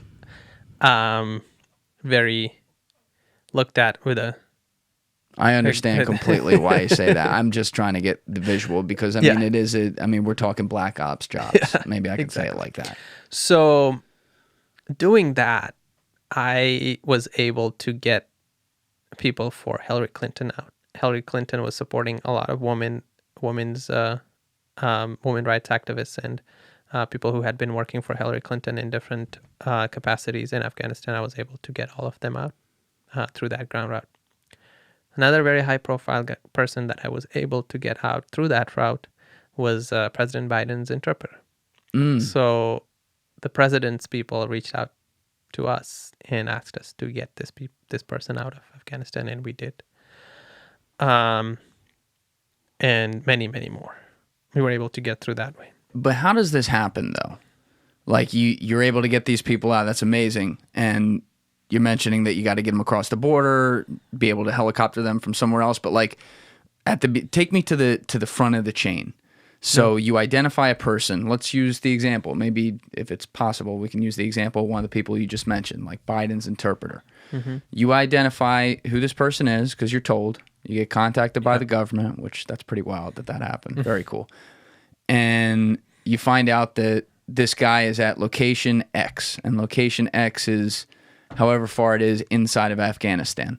What's the first steps to getting him to freedom? So it was a very compartmental process. The whole thing, there wasn't the chain, every chain link was a separate, sort of a separate chain. They didn't all connect. And that was on purpose because the person who picked up this guy from the initial position and then took him and gave him to this next person didn't know who he was. Didn't know where he was going. Didn't know how far he was going. His job was to pick him up at the house and give him to this next person. And then the next person's job was to give it to the person who was in the next city. It's like an underground railroad. Yeah. Basically. So, and there were about almost 10 stops of this exchange that happened for every transfer. And it happened to keep things from spilling information. And if somebody picked up a guy in because it took us about 36 hours to get this guy from where he was to across the border to Islamabad, Pakistan.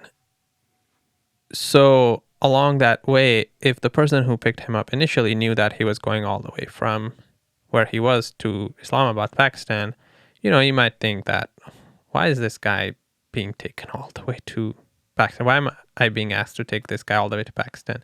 But they don't know. I'm sorry. They don't have an idea that they're getting someone who was important to America to a point to where they're going to be able to get out of the country. I'm not saying like in this case they need to know that it was Biden's interpreter for this one, but like, don't they already know that they're getting something valuable away? And who are these people? Like, I thought these were assets on the ground who were passionate to your cause. Yeah. I mean, they were. Most of at the higher level, they were. But then we were also working with a lot of people that, for example, a driver. We didn't trust a driver. Or we didn't trust somebody whose job was only to deliver a guy from point A to point B. And how much do you, is there a rate? Is there like a market that you got to pay these people for a certain amount of time? Salaries. So most of these people were salaried and whatever so the most of the people that were working for me at the time, they weren't doing it for the salary. alone. They wouldn't be doing this because it was dangerous work. It wasn't safe for them to be helping people that could potentially be people that the Taliban government wanted. So it was dangerous work, but they weren't only doing it because of the salary. The salary was just to compensate them, but they were doing it because they were loyal to me, and they continue to be loyal to me. They continue to do that work for me because they're loyal to me. How long? So there's another question. I just keep on thinking of things because there's so many moving parts here. I hope you don't mind. But were a lot of these people, say, sources that you had, because you said loyal to me, were they sources that you had cultivated on the ground in previous work, or was it more your connections to extended family across Afghanistan? Well, it was not extended family. They're my first cousins. So all these people were your first cousins? A lot of them are my first cousins. Just because, so my immediate family, my brothers and my nephews, there's 53 of us. So you can imagine my first cousins, how many of them are out there. There's a lot of them. I'm doing some math. Yeah, there's a lot of them. It's over close to 200. A lot of Raufs. Yeah, a lot of them. So most of them are doing it because they are blood relatives. Got it. That's great. I mean, that's, as far as loyalty goes, exactly. You feel pretty good about that, right? Exactly. So that was the people who were doing all of this work. But at the same time, like, nobody, not even my first cousins, would know who a person was until they actually made it out. And then they would be on the news and they'd be like, holy shit, didn't we just rescue this guy? Because when we got the Biden's interpreter out, he was all over the news. He was on every major news. Jen Psaki was asked in a press briefing about him. So it was a very high profile case. But then I wanted something bigger, something more sustainable, something more official. So then, during the most of this work that we had been doing, we had come across many Taliban leadership. And through tribal connections and through tribal relationships, we started approaching Taliban leadership. You did? Yeah. So, are you still in DC at this point? Yes. Okay. I started approaching the Taliban leadership and we started talking to them. And, after like kind of having a casual conversation with them, I'd be like, oh, congratulations. You guys, you got it. You guys are the... and I'm only running a whole operation to get people to fuck away from you. Yeah. Congrats. Exactly. So I was like, how would it sound like if we could start the airport operations? How would that sound to you? Now, how does this happen? You hit them with like a WhatsApp DM, like, yo, what's up, fam? Well, I tell somebody on the ground to find like a connection to them that's related to them. And then it's a mutual somebody, and tell them who I am. And I run a nonprofit NGO humanitarian aid organization that wants to help people. And that they want to kill. Yeah. And also bring aid into the country. Like basically the carrot was that we will bring aid into Afghanistan, like, because people were dying of hunger at the point. So we told basically the Taliban, it's like, there's millions of dollars of aid that's sitting in all over the world and it needs to make it to Afghanistan. So how would you feel if the airport operations were to begin? So we started pressuring the Taliban on like restarting the airport operations, and then they actually surprisingly were very receptive to it. And the way, I convinced and started talking to them, it wasn't easy. Like, it wasn't just I hit them up. I was like, hey, the airport. And they're like, yes, absolutely. There was a lot longer conversations of hours of speaking. And one of the major points that I was always making, that to connect to the rest of the world, the only way Afghanistan is a landlocked country, and the only way you can connect to the rest of the world is through these airports. And you must start. That's should be your number one priority. And that's what you should be focusing on. Is this all over text, or at some point do you also get like vocal or video contact? Oh, both. Both. Okay. Video, phone calls, and everything. It's wild to me. Yeah.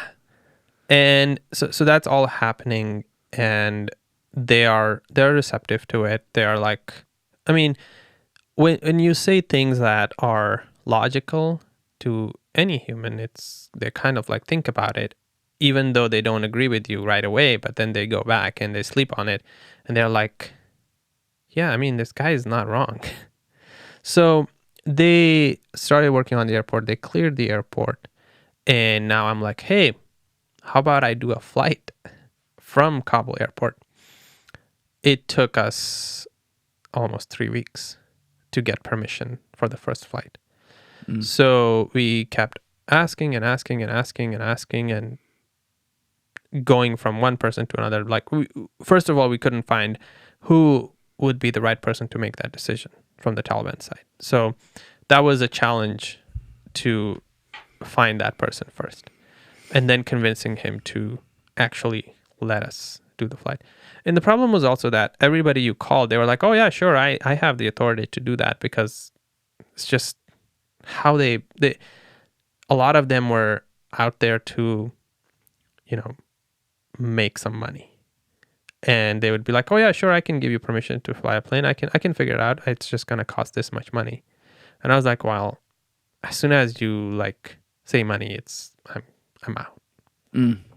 So we started doing that, and 3 weeks later, we finally got permission to get an airplane into Afghanistan and out. Plane. Actually, the day the plane was supposed to land, we get, and this first plane, actually 117, they were all American citizens. They were all American, either citizens or nationals, which some of them had. Most of them had U.S. passports. Some of them had U.S. green cards. So the day the plane is supposed to come to Afghanistan, in the morning, we take all of them to the terminal. They get COVID tested and everything, and their paperwork gets checked. They go through the immigration. They go sit in the waiting room, waiting for the plane to come. All right, now, just getting them to the airport, first of all, are they all local right there? Or are they coming from all over the place? Coming from everywhere. From everywhere. So it could be a 10-hour drive. Yeah. Okay. So security just to get them, like let's even say an hour drive. Forget the 10-hour ones. You have one of your guys go pick up someone at the house, even though you're sitting here talking with the Taliban on WhatsApp, go back and forth on text messages, you might run into the wrong guy on the way there and then be like, all right, we're going to kill this dude. Yeah. Yeah, I mean, it's done very carefully with a lot of like secret, phrases and words, and using a lot of the things that I had learned over doing my previous job. So everybody makes it safely to the airport, and they go into the airport. They make it to the terminal. They make it through the security. They make it through immigration. They get their tickets issued. Now they're just sitting to get on a plane. They're all American citizens. So somebody always makes a mistake. Someone had chartered a plane from Syria. And as it flew from Syria to come to Afghanistan, Iraq didn't give it permission to cross over there. Basically over their airspace. So now we don't have a plane. We have all the people. We have permission for the plane to land in Kabul, but we don't have a plane. Wait a second. They can't fly around. I'm trying to think of the map in my head right now. They can't fly around that. I guess they'd have to go over Iran if they did that or something. So am I right? Apparently, the plane was on a sanction list and couldn't fly over. It just couldn't come to Afghanistan. What does that mean? A plane is on a sanction list? It's basically like they have done something that the U.S. is just like, okay, I guess this Syrian company is on a sanction list and it can't fly. over certain. The permission was actually denied by the U.S. Embassy in Baghdad. That's convenient. Yeah. So now I don't have a plane. I have 117 U.S. citizens sitting at the airport. They can't go anywhere. Like, they can't leave the airport. Because if they leave the airport now, they're done. Like, Taliban know that they're American citizens. So we arrange blankets, food, water for them at the terminal. The entire staff of the airport leaves at night. And these people are there with all of my people basically watching over them. Okay, so your people are still there. Yeah. Gotcha. My people are there. But I thought you were going to say they're sleeping there alone. I'm like, Jesus Christ. My team was there with them. They brought them food. And it's like, it's kind of, these are the type of things where you learn how many things humans need. Yeah. Like, okay, this person needs baby formula. This person needs a fucking tampon. This person needs a diaper. This person needs diabetes medication. This person needs hypertension medication. This person is nervous and losing it. So you have to account for all of that and kind of deal with all of that. But at the same time, try to find a plane. So I'm running around and trying to see where I can find a plane. And finally, I called the CEO of Camair. And I'm like, hey, I need a plane. And he's like, well, I got a plane. I can give you a plane. It's going to cost you $360,000. $360,000? Yeah. It's going to cost you $360,000. Is that because of like insurance and everything? Yeah, I mean, it's like they had the opportunity to make money. I needed a plane. So it's just business. Had you by the balls. Yeah. So I was like, okay, fine. I'll give you $360,000. Where's the plane? He's like, oh, it's sitting on tarmac in Kabul. So I was like, yeah, turn around the plane, bring it to the terminal, and started loading the plane. That was day 3 of since the people had been at the airport. So you were getting funding like right away? Yeah, obviously, to be able to afford all this shit. Yeah, we had a lot of major donors. How fast so Afghanistan falls, like we said, day 1 on the news. How fast did you have major donations coming in? I didn't have it right away, and even until then, we were using a lot of our own money as well, because like I told you before, I made a lot of money doing that. Yeah, but you weren't making enough money to be chopping off 3 racks for fucking a plane. I mean, that's crazy town. Yeah, so we were able to raise the money and get the money from, and pay for the plane. So turned on the plane, got everybody on the plane, and that was the first plane that left Kabul with American citizens to Abu Dhabi. Post August 31. Post August 31. The first plane out of Kabul. And when was this? September? Yeah, late September. End of September. So now you have a comfortable cadence of, okay, we know what it takes to what was your word? Rescue people around the country. Yeah. To get them from point A to point B to point C to point D, where being the airport. Yeah. And once we get them out of the country, we can figure all that shit out later.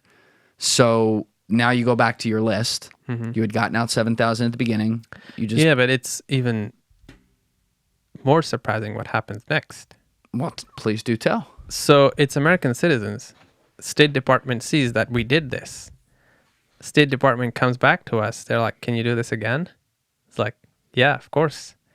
So after that, State Department is paying for the planes. Got that government funding, baby. Yeah. Love that. So they're paying for the planes, and we are putting people on them. Wow. So we did many, many, many flights, thousands. Many flights with thousands of people. So we got thousands of people out that way as well. Did you lose anybody? No. You never lost a person? No, I'm a professional. I'm a pro. We don't lose people. Wow, man. Yeah. That's That's some high-level spy shit to a T. Yeah. And you're a dude who at this point was outside the Special Forces running this from D.C. That is crazy. So I did that. And, at this point I have developed some relationship with the Taliban and, we're comfortable or doing things. And at this point I decide I'm going to go visit Afghanistan. So I go back. I go to Afghanistan to go basically do an inventory of what we're doing and how everything is going on. But also it was mostly for the morale of the team on the ground, because I wasn't gonna just be like, oh, I'm gonna sit here in DC while you guys do all the ground dangerous work. I was like, I'm gonna come, see all of them, talk to them, and kind of give them more of a motivation and kind of the commitment that I have to them as well, and show that to them on the ground. And so I went. And how big is the network at this point? Ballpark. Huge. We have like hundreds of people all across Afghanistan. Every major city we have safe houses. Every major city we have people that we are sheltering. We were holding at that point in our safe houses about 10,000 people. So we were providing food, shelter, everything, like medical. Babies are getting born, and there are pregnant women that are giving birth to babies there. So everything. The safe houses was part of this. Was this a combination, like where safe houses included some of your original people you had who were putting people up, but also now because you have the power of the U.S. government behind you, you get like access to State Department and agency-related safe houses too? Well, there is no agency-related safe houses at this point in Afghanistan, so we had to be creative and have our own sort of safe houses. But also, like, the people that were left behind after August 31st, a lot of those people that were high priority and they were on our lists, we put a lot of them in our own safe houses because they had lost their homes. They had lost their homes because Taliban knew their addresses from before, so they couldn't stay there. So we provided them with living places, and that was post-August 31st. So we had 10,000 people, and we started evacuating people, and some of them are U.S. citizens and U.S. nationals. And I went to Afghanistan the first time. I spent 4 days. Everything was great. Everything went well. Taliban were fine. Were you meeting with some of the guys you had been talking with? Oh, yeah. I met with a bunch of Taliban guys. You go, like, just get lunch with them? Or, like, how does this work? I went to dinner, and there was about 50 Taliban dudes.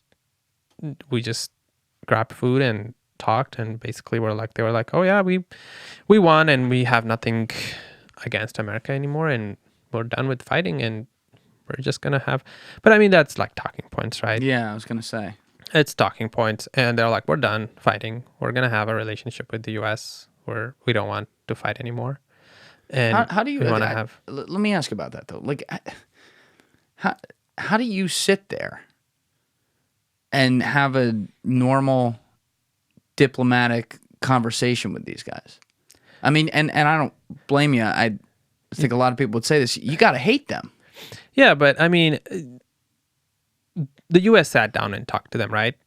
At this point, it's not about me hating them, or, it's about saving as many people as we can at whatever.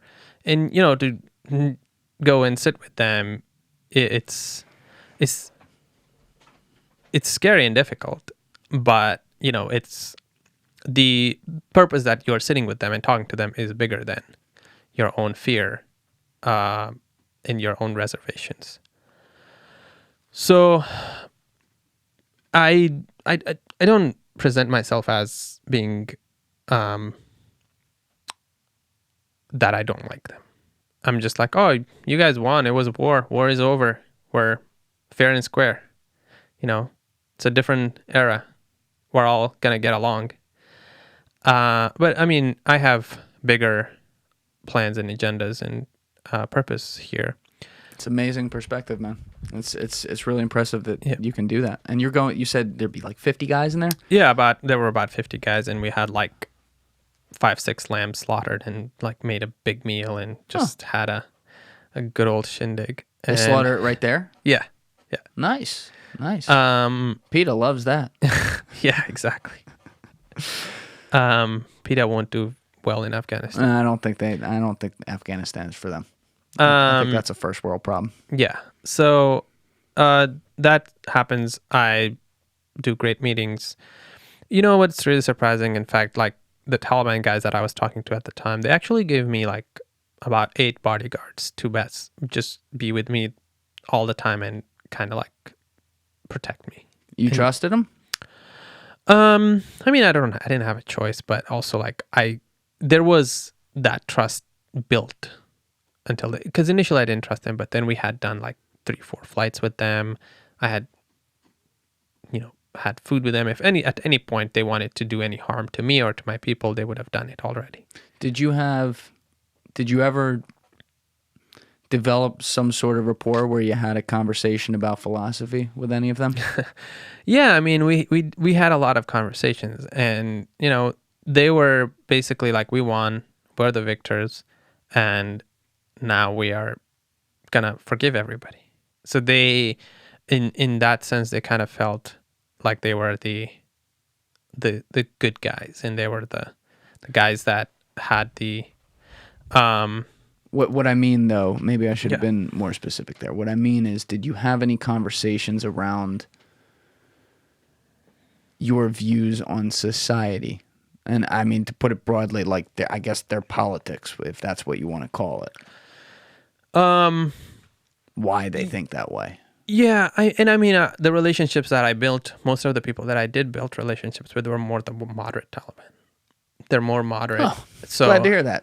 Yeah. So it was also like they believed in education and they believed in some freedoms. And I mean, they're still strict Muslims, but they also like have seen the world and are somewhat educated and have, been around for a while to basically like understand that they can't survive without, kind of getting along with the rest of the world. I try to, like I said, I'm a chameleon. So a lot of the places I just went, I'd be like, oh yeah, you guys are great. It should be like huge this fans everywhere. Why is it not like this in America? We should just all adapt this. But you have to do what you have to do for what you are doing. So it all went well. My guards, I came back and spent some time, had some briefings, and everybody was comfortable, happy how things were going.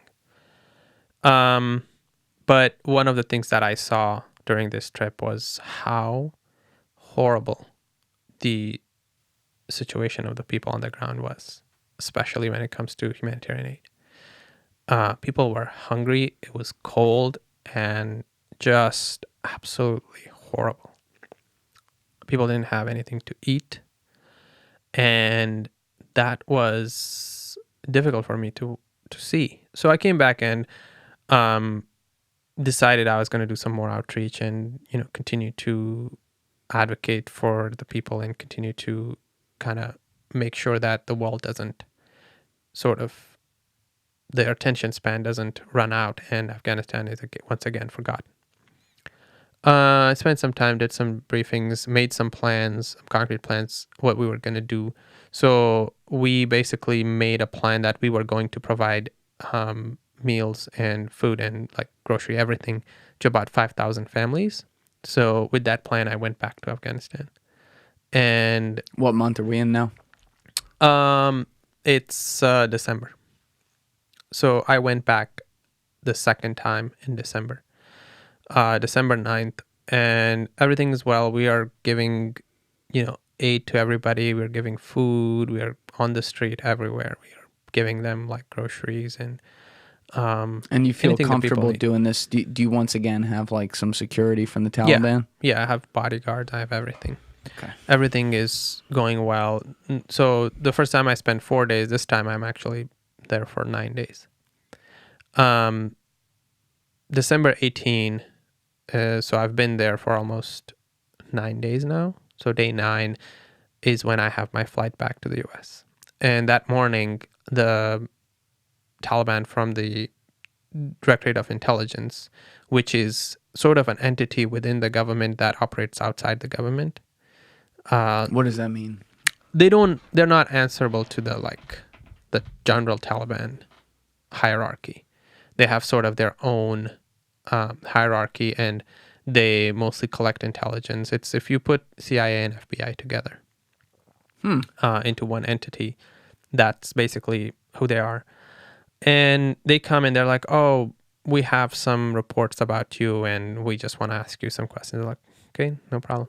And then they're like, oh, what are you doing here? Why are you here? Where are you from? All the just basic questions. I answer all of them. And they're like, oh, checks out. You're fine. We don't have anything against you. But just to make everything official, you just have to come back to the headquarters with us and, give a statement, sign it, and then you'll be good to go. And what's your mind doing right now? Are you suspicious? A little bit, but we've had problems like that before, and we had just kind of resolved it by just talking through them. So I'm not really that suspicious about it. So we actually go to the headquarters in our own vehicles, and I have the Taliban bodyguards with me. So it's 4 vehicles. The front vehicle is the intelligence guys, and when we get to the headquarters, there is an arm that goes up, and the first vehicle from the Director of Intelligence goes through. The second vehicle is about 5 British citizens that were also staying at the same hotel. So that goes through. Third vehicle, it's me. And then the fourth vehicle is the bodyguards. Who did you have any of your people with you?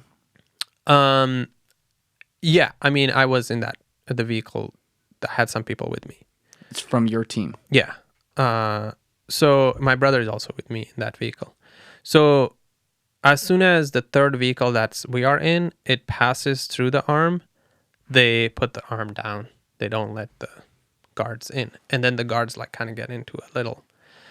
I've seen this movie scene before. Movies. Yeah, they get into a little argument with them, and they're like, yeah, you can't go in. This is Directorate of Intelligence. No one is allowed to go in. And the Taliban... Because, again, the Taliban organization is not a monolith. There's everybody has sort of their own rules and sort of their own agendas, rules, and they abide by different rules. What is it, actually, as a little aside though, if you could explain that structure, because me and everyone else just throws the word Taliban on it. I'm going to continue to do that, I'm sure. But is there a way to relate their power structure to any sort of traditional government? This guy kind of reports to that guy, and this department, like you said, what was it? The Office of Directorate of General Intelligence. Right. So you said they're kind of like an entity that doesn't really have to report to anyone, but they're a part of the Taliban. How does all this? How does it from their leader to their Senate, if there even is something like that, down to intelligence? How do they report to each other? How does it work? So there is the supreme leader. There is the supreme leader that's above everybody. And he is basically in charge of above everybody, and everybody answers to him. But then above him are ministers. Minister of Interior, Minister of Defense, below him is the Minister of Interior, Minister of Defense, Minister of Foreign Affairs, minister, all the ministry level people, Minister of Civil Aviation and all that. In between the supreme leader and the ministers, there is 3 key people that are also on the hierarchy that are above the ministers. So the Director of General Intelligence does not belong to a ministry. They answer directly to the top. They don't answer to any of the guys that are in that hierarchy. So it's a small organization, but they are only responsible for answering to the supreme leader. So we go to the headquarters, and then we sat there all day. They didn't answer any of our questions and just basically had us sit there. When it gets dark, they take us from that room, cover our faces, and put us in vehicles and sort of drive us from there to another place. And then once we get to this other place, they basically like start processing us like prisoners. So we got a big problem. Yeah. Once they put some on your head, you're like, oh, this is... But then at that point, like our bodyguards were not allowed to come inside, and these guys have like about a dozen armed guys that are just... The guys who actually brought us, they left. And then now they have just random armed guys that are telling us to do. And when we ask them questions, they're like, oh, we have no idea. We don't know. Because of the office's power, they could pretty much tell your guys to fuck off. Yeah. And no repercussions for that, is what you're saying. Okay. So the armed guys are basically like herding us and taking us to this prison, basically. They take all our stuff, process us, and basically take us to this basement. These basement cells that is 8 feet by 8 feet. And then we got there, and then for the next 3.5 months, that's where we spent the next 3.5 months in those basements. In a little cell like that. Yeah. And for the first 17 days, we were not able to speak to anyone outside. Did they feed you? Yeah, they fed us rice and beans twice a day. Nothing really special. They fed us that, and then we remained there for the 3.5 months. But when did they start questioning you? Like right away, or day 5? They just put us without answering any questions for about 5 days. So they just stick you in there. Yeah, they're not. No one's saying Single anything cells, to you. You don't know what's going on. Yeah. None of the guards are talking to you. Mm-hmm. So day 5, the guy who initially came to our hotel comes back and he starts asking us questions, and we once again tell all of that. And he once again is like, oh, yeah, all of this checks out. You guys haven't done anything wrong. It's those other 5 Brits that were in the same hotel. We just brought you guys as well on suspicion. Those were the guys we were looking for. I thought they let them through because they didn't put the arm down. They let them through to the director and to the headquarters. Oh, right. So, they're like, we're looking for we are interested in the Brits. You guys are just here for bad luck. Do you know if what they ever did with those guys? They were in the same prison with us. Oh, you saw them? Yeah, we were in the same place. We're all in the same place. And what was their story? What were they doing there? I don't know what Brits do, why they do it, and it's just like they're weird people. All British people are weird. They're so fucking weird, man. We got a lot of listeners out there going, I don't think so. Yeah. They were doing some shady shit out there in Afghanistan, and they had their hands in so many fucking things, and they had caught like stuff with them and just were not kosher. So we are just like, fuck. So just because we were in that hotel, we are also subjected to this. Did you actually think that was why? No, because later we found out that some people had gone to the director of intelligence, and basically some people who had asked for money, and we hadn't paid them because we didn't want to pay anyone bribes, and then they had gone and just basically spread false rumors and given them fake stories about us. Do you know what kinds of things they were saying? Basically that we work for the U.S. intelligence agencies, and we were there to overthrow the Taliban government. We were working against them, and we were smuggling, and we were like doing all kinds of The regular shit. dollar menu of reasons. Yeah. Right. Yeah. So, but 3.5 months we spent in that basement, and day 17 was the first time we were actually able to call home, and our families didn't know if we were alive or dead. So They let you call home. they didn't. We smuggled the phone by recruiting one of the guards. Hold on a minute. Yeah. All right. But before we get to back up a second. So the first 5 days, they don't say anything to you. They don't question you or anything like that. Mm-hmm. You had said they're 8x8 cells, but that all these different prisoners, the British guys, you, and was it you and your brother and someone else, or was it just you and your brother? So initially it was just me. Then my brother was in a different cell. But after the first interrogation, we were put together. Okay, so when you guys were all in separate cells at the beginning, though, are these cells like closed door, or can you talk Closed to each door. other? Okay, so there's Completely no talking to closed each door. other. You're just No. completely sitting in a Yeah. room. How do you? I've never done that before. How do you go 5 5 days alone in a room with nothing? It's The hard. fuck do you do? It's hard.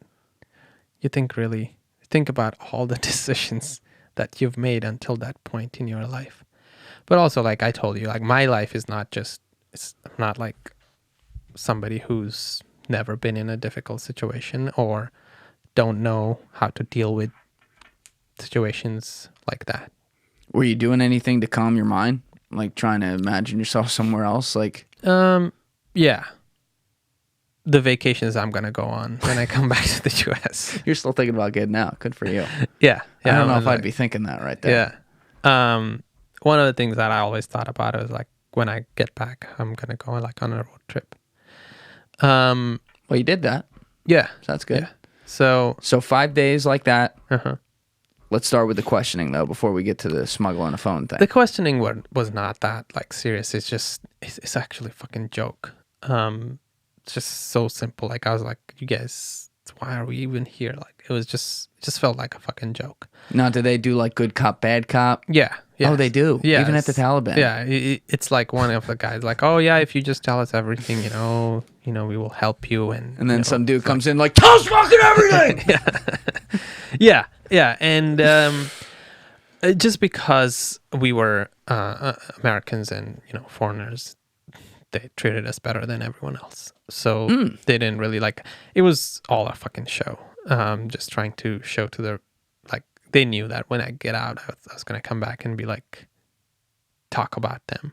So they weren't showing me their real faces either. They were they were basically showing me the most orchestrated, best kind of behavior face and best practice that's Could out you there. see their? Could you physically see their faces though too, or were Yeah. they wearing shit? Yeah, no, Okay. I could. All right, yeah. so you know who they are at least. Yeah. But when they're asking you these questions, you already are in contact with the leadership of the Taliban. They know the reason why you're there, which is Yeah. not why they're under suspicion holding you right now. Yeah. But are you just pretty much just reiterating that? Like, yes, I'm here. I already talked with you guys. This is what I'm doing. And they're just like, Yeah. I don't believe you. Yeah, and even the leadership was, because like I said before, they're not listening to the leadership, because all the leadership is vouching for me, but they're not. They don't fall within that hierarchy, so they don't have to listen to them. And every time those people say something, they're like, we have to do our thorough investigation. We have to do a thorough investigation and make sure that they're not up to anything that is against us or the government or trying to do something shady here. How long would the interrogations last? Like an hour. It was only twice. They interrogated us twice. It was 1 hour. And basically they're like, oh, yeah, I mean, this is nothing you guys have done wrong. It's just you're in a wrong place at the wrong time. That was basically their whole narrative. So from day 5 to 17, it's 2 times. They Yeah. question you for an hour. The rest of it, you're in a cell. But at some point, your brother also joins you in that cell. Yeah. So now you're living with your brother in an 8x8 cell. Yeah, that was the hardest part. Yeah, that's the most difficult part. I did not enjoy that. It's just not pleasant. You didn't like being that close quartered. Yeah, no, but also it's because this is my mission. I started this. I've been doing this. He's like, the fuck did you got me? You're getting the guilt trip 24/7. Yeah. And, Oh my I mean, God. this guy is like in his 40s and like probably like he's like 15, 20 years older than me. And he's just like, what am I doing? I'm too old for this shit. I'm too Yeah. old for this shit, and isn't really in the best shape or health to be there. So Do they have a toilet in there for you guys, by the way? no. So they took us out to the toilet like 3 times a day. Holy shit. Yeah. I've So gone you to the have to bathroom hold it. twice since this podcast started. Yeah. So you have to hold it. That And, sucks. yeah. We had bottles in the room. All Just right, for well, you pee. got some. Yeah. But it's going, and you know that's the worst part is just being with my brother in there. And day 17, we recruit one of the guards, call home, tell them we're good and where we are. Now, how does that happen? So you said these are closed door cells. Mm-hmm. So you can't just like hang your hand on. It's not open bars where you're gonna hang your hands on the bar and say, "So you watched the game last night?" Like how do you develop a relationship with the guard? Oh, when they're taking us to the bathroom. That's not long. Yeah. We're talking like probably 3-minute spurts here Yeah, but in between streams. exactly. You have to use it to your... You have to be good. Okay, so I'm a Taliban guard. We're walking out to the fucking Pishadul right now. Yeah. What are you saying to me? I mean, it was something the guard needed that we had, and the guard could do something for us. So it was just like, it was more of a transaction than actually like... What did he need? He needed to get married. Did have money to get married, so we sponsored his marriage. We, like the US of A government, sponsored his marriage? No. I'd be happy to do that to get you Yeah, out yeah, of there, but you know. No, I just had my team. I had directed my team to basically like arrange his wedding, and pay for it. So yeah, I'm responsible for getting a Talib guy married. Was she was it voluntary or involuntary on her end? Oh, none of it is voluntary. I was gonna It's just say. like you get married to a Taliban, you... Lost one on the battlefield there, huh? So that happens, and then I mean, there's a lot. I mean, I could write a fucking book about that, and most people would. So he gives you the phone though, Mm-hmm. and does he like say you get one call, or do you have like some unlimited time to do some damage here? No, I mean, I get just a barely call, and I don't ask him to give me his phone. I ask him, I was like, well, I could give you the address of my team, and you could go and tell them that, you know, I told you to tell them that to pay for your wedding, but they won't believe you. So if I just call them and tell them this, you know, I'm just gonna call them and tell them to arrange your wedding. So, And then you also speak in code and tell them I'm safe or Yeah. I'm alive, but well, no, I we're tell a little them. fucked. I tell my team, I was like, hey, when he comes, you know, take care of him and also give him a phone, because I didn't want to talk on his phone. Oh. I was like, give him a phone. So he brings us a phone. So do you have like a charging station too, or is he taking care of that? So he would come every night, give us the phone, and then we would use the phone, and in the morning we'd give it back. And no one caught this. No, They're not coming in there and like patting you down. we didn't keep it with us. The guard was keeping the phone. But at night he's not. Yeah, 'Cause but he at night gives- everybody's sleeping. they don't have like a night shift over there. No. So it's like the Epstein treatment. They Yeah. just like fall asleep. Yeah, they just like that. That was actually very surprising that everybody would just like the whole place would become dead quiet and everybody would go to sleep. Taliban work ethic. I don't know Yeah. these days. It's Not as like- good. Not as good as it was. So you're every night. Are you like trying to run the business and from the cell now too, or are you trying to work on Like, your own freedom? It's kind of funny. The first time every time I was calling my girlfriend, I called my girlfriend. I was like, oh, so how's everything going on? He's like, Safi, everybody's busy getting you out. No one is doing the work. Oh my god. So, yeah, and I mean, there's there's a lot that happened in that basement. I continue to talk to my girlfriend, give them. We continue to devise ways of figuring out how to get me out, and then President Biden got involved, and President Biden directed his the special envoy to negotiate with the Taliban. My family went to Afghanistan.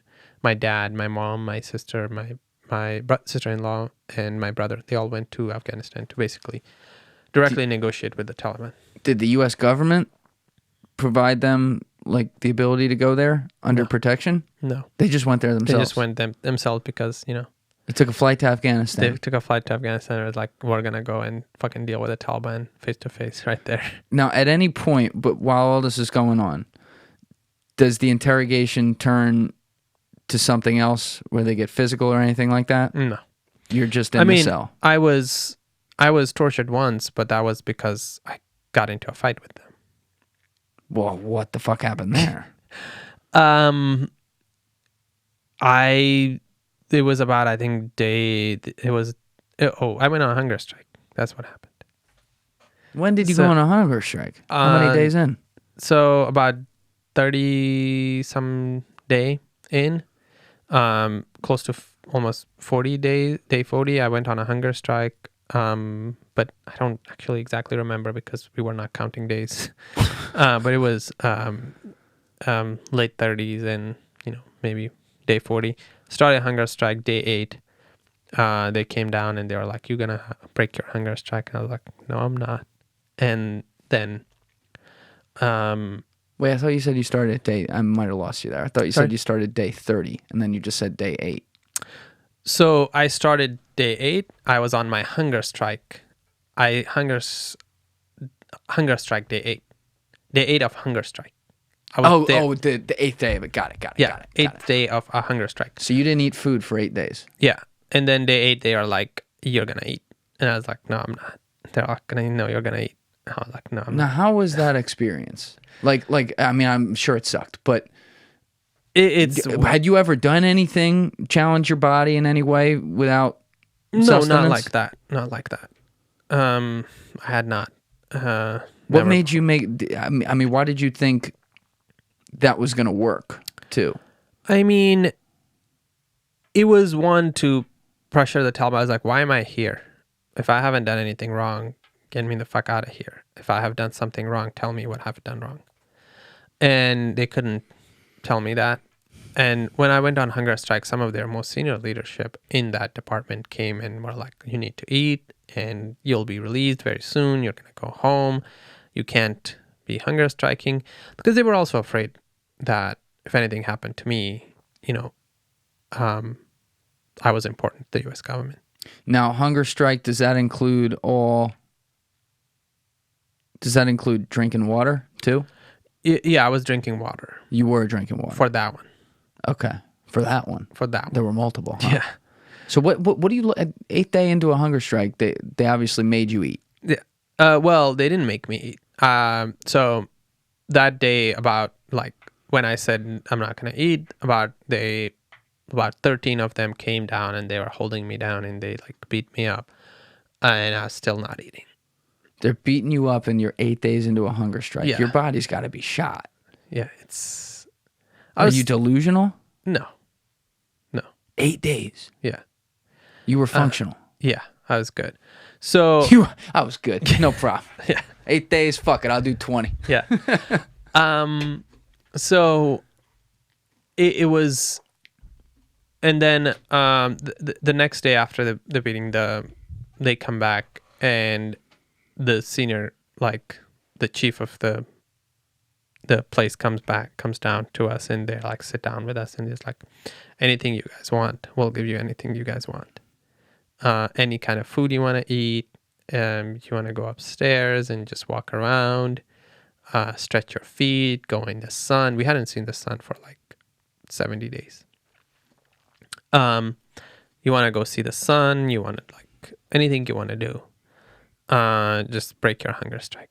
And this is actually when they had told my family as well, and that's why my family actually came to Afghanistan, because they are like, if he continues to not eat, he's gonna die.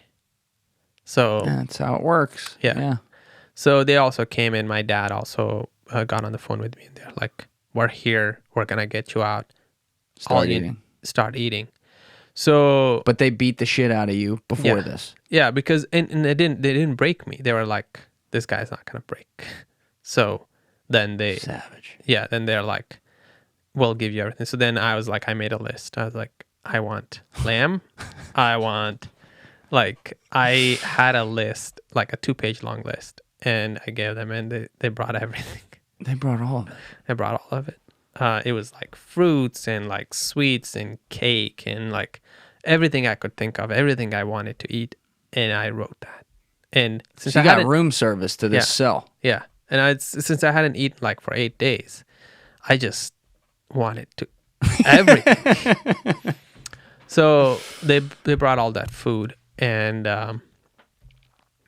then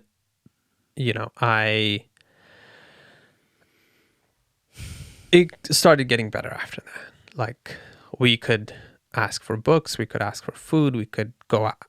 There was a room upstairs for the guards where they all slept. There was a TV there, so we would go and sit there and watch with TV. The guards, just chilling with the guards.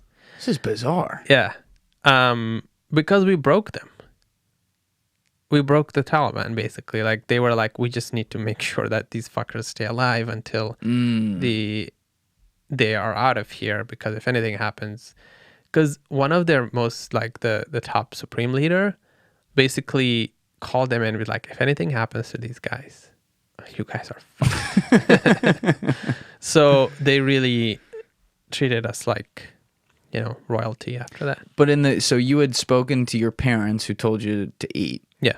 And then they came to the prison. Were there. They came. And then they came and saw you. Yeah, they came let you down there to see you. Yeah, they came and saw us, and every time like they wouldn't listen to us and wouldn't give us something, and just like, I'm not gonna eat. I would just stop eating, and then I wouldn't eat like 1 or 2 meals, and then they would just, because when they came, they were like, oh no, they can't come in here, they can't see you, and I was like, I'm not eating, so I didn't eat for like 2 meals, and then the next day they were there. Wow. And then my dad went to the director and basically sat down with him and was like, hey, you're holding my sons, and basically told him who my dad was. My dad is well respected in the community. He's an elder of the tribe, and he has a large following in the community. So he went in there and made demands? Yeah. And he's like, you're going to let my children go. And he's like, I will let them go as long as a senior American official comes to take them. Like, we'll do a handover to a senior American official. In exchange for anything? No. Nothing. So your dad, yeah, your mom and dad, anyone else? My mom, my dad, my brother, my sister-in-law. Okay. They all get on a plane. Mm-hmm. They fly on their own accord to Afghanistan. Yeah. They walk into the office of the directorate. Mm-hmm. They get to visit with you sometimes. Yeah. And then one day your dad walks in there, sits down at a desk like this and says, listen, buddy, here's how this is going to go. Yeah. And that's how it goes? Yeah. You really did have leverage. Holy shit. So, and I mean, my dad basically like explained everything to him, is who my dad was. And my dad has like following of hundreds of thousands of people. Hundreds of thousands? Yeah. So who was your dad? We belong to the largest tribe in Afghanistan. And at one point, my dad was single-handedly like, kicking the Russians' ass. Really? Yeah. So all of that history was something that came in handy. Got to do a podcast with your dad. Shit. Yeah. Yeah. He's a legend. That's amazing. So that is in place. And then we come back and tell the U.S. government that, hey, this is the deal. And they're like, oh, no, that's not how this works. No, like, you're not allowed out? No, they're like, oh, no, that's not how hostage like deals work. And it's like, they're not going to let him go just because we make a visit. It's like, oh, they just didn't believe it. They just didn't believe it because that's fair. If you look at it, if you look at every hostage situation, every hostage that we have ever gotten out from anywhere, we have released somebody significant in exchange or given them like a significant amount of money. We gave like those. So when Obama got like those hostages out of Iran, he gave like over $1 billion. So it's Drop just in the bucket. Yeah, exactly. And then when we had Bo Bergdahl, I was going to say Bo Bergdahl was Taliban, right? So they gave him Taliban guys. Yeah, they gave him five of the top Taliban back. They call him the five, which is the top 5 Taliban in Afghanistan right now. So that's what Bo Bergdahl was released for. So when we told the State Department that, hey, this is how it's, they wouldn't believe it because they were like, oh, they have an American citizen, they can ask for so much for it. Why would they just want a visit from an American official and release him? And they were like, oh, yeah, that's not how that works. And then my girlfriend like reached to the senior leadership in State Department, and she got a meeting with Wendy Sherman, Assistant Secretary of State. Okay. So they have a 45-minute call. And when is this now? January, this February? Is about 5 days before I got up. It's March. It's March 24th, March 25th. Okay. Now, while this is all going on, by the way, because I don't remember this. I don't remember your story. Yeah. Being in the media. Mm-hmm. Was this kept quiet? Absolutely. It was on purpose. Because how did that work? So we wanted to keep it quiet, and we wanted to resolve it without making it public, because once it becomes public, it becomes much more difficult to actually negotiate, because then more Taliban are going to get involved. They're like, oh no, we're just not going to just release him. We're going to ask for like they have to X, show Y, strength. and Z. Yeah. So we kept it quiet. And they kept it quiet. Yeah, they kept it quiet as well. Why were they motivated to keep it quiet for those same reasons of like, we're trying to act like we could have connections with the West, that type of deal? Yeah. Okay. Yeah. And I mean, the reason they wanted senior American officials to visit is because they wanted the optics of it. Ah, right. That somebody from America came in, visited, and it meant a lot to them. So Wendy Sherman gets on the phone call with them. It's a 45-minute call, and like Wendy Sherman is making arguments after arguments after arguments about like how it's a bad idea, that it's not a deal. And my girlfriend is like, no, it's a deal. Like, you guys need to go. And so my girlfriend is prepared. Was Wendy worried that they were going to send someone and then the Taliban was going to be like, look at these idiots, they send someone and we're not going to even give them up? Yeah. Okay. So Wendy Sherman is like making all these arguments, but my girlfriend is like, she's no small deal. She's like, she is a Stanford and Harvard graduate, and is one of the most, successful Broadway director, and she's just a force to reckon with. And so she goes to this whole scenario with Wendy Sherman, but at the end, Wendy Sherman is basically like, I will take all of your, what we talked about. I'll take it back to the president. I'll talk to the president, and I'll see what the president decides. But you guys, what you guys are asking for us to, even if there's no deal, you want us to send an envoy to Afghanistan. My girlfriend is like, yeah, absolutely. We want you to send somebody to Afghanistan. And they're like, okay. And my girlfriend also says that my girlfriend actually gives them a deadline. It's like, she gives the president a deadline. Yeah. It's like, if you don't send somebody by this date, we will have a press release.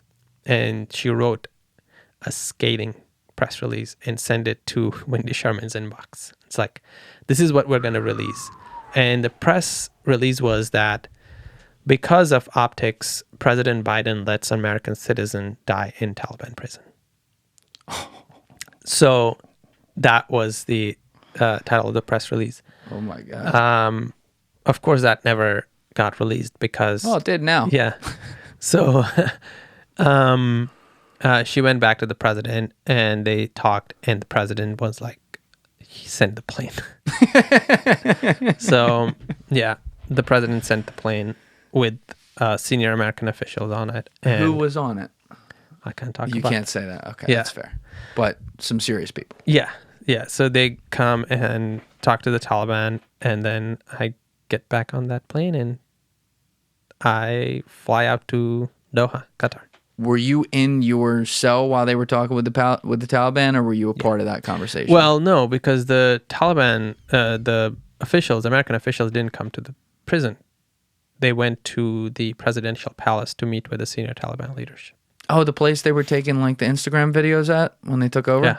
Oh, that's nice. Yeah. So, yeah, that I came back April 1st of all days. Now you come back. Yeah. First of all, you just did a lot to your body in that ordeal. Yeah. With hunger strikes. I mean, how are you looking at this point? Better than I've ever looked. A little weight loss in there? Well, you know, I had my choice of whatever I wanted to eat that last, eventually, like, yeah. But the hunger strike was not only to put pressure on Taliban, but also to put pressure on the U.S. government, because they were telling the U.S. government, my family was telling the U.S. government that I was on a hunger strike. Do you, looking back on it, do you look at this as the U.S. government secured your release or your parents secured your release? My parents, 100%. Yeah. Yeah. That's how it seems to me. Yeah, I mean, they just sent a plane, which they do for everybody. So, yeah, and then I came and I'm here now. Well, I listened to your TED Talk right after I connected with you a few weeks ago.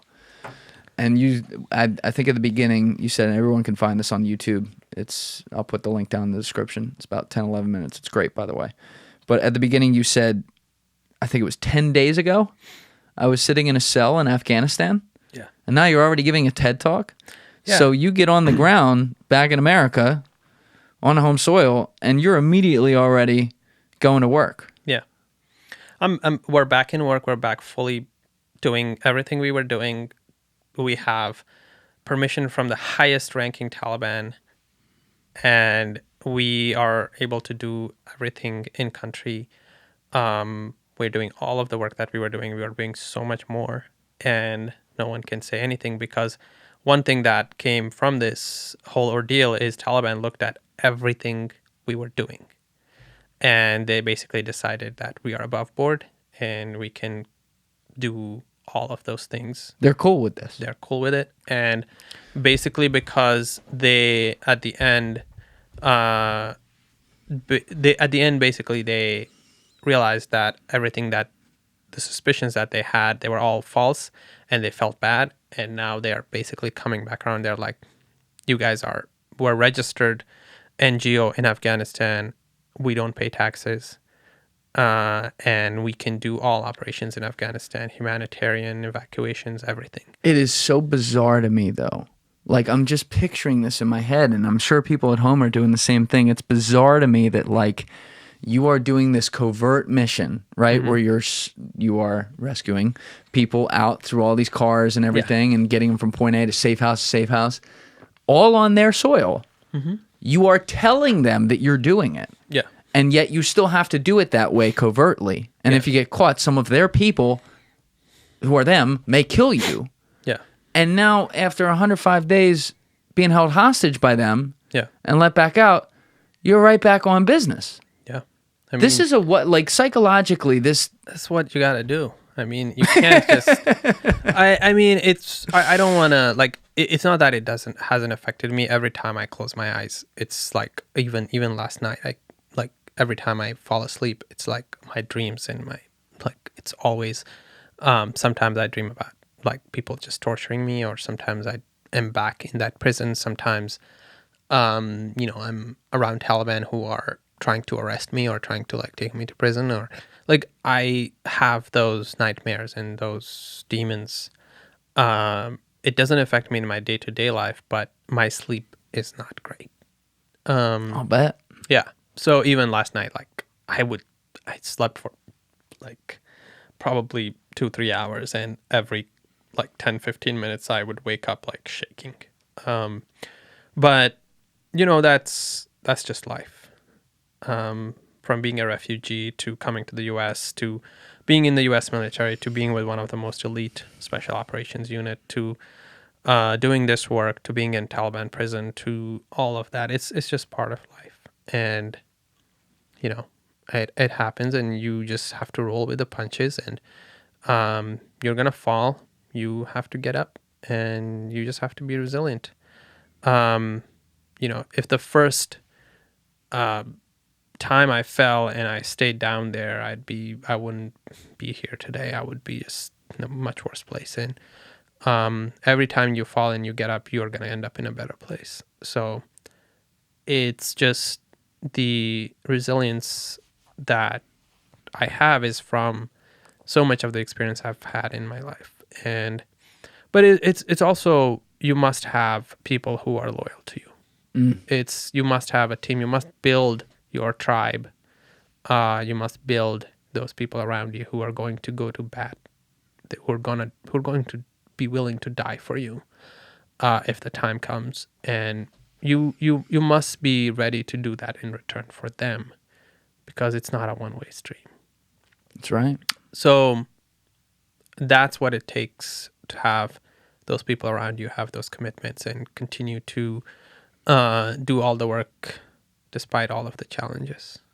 Well, you have an unbelievable perspective, to say the least. And what really comes across, especially when you're telling the stories, is how fearless you seem to be and how you can even find, like, I've laughed a few times today when you're talking about some of these serious moments, and that's because of something you said. You know, you kind of have this dry, like, okay, roll with the punches. Yeah. But, you know,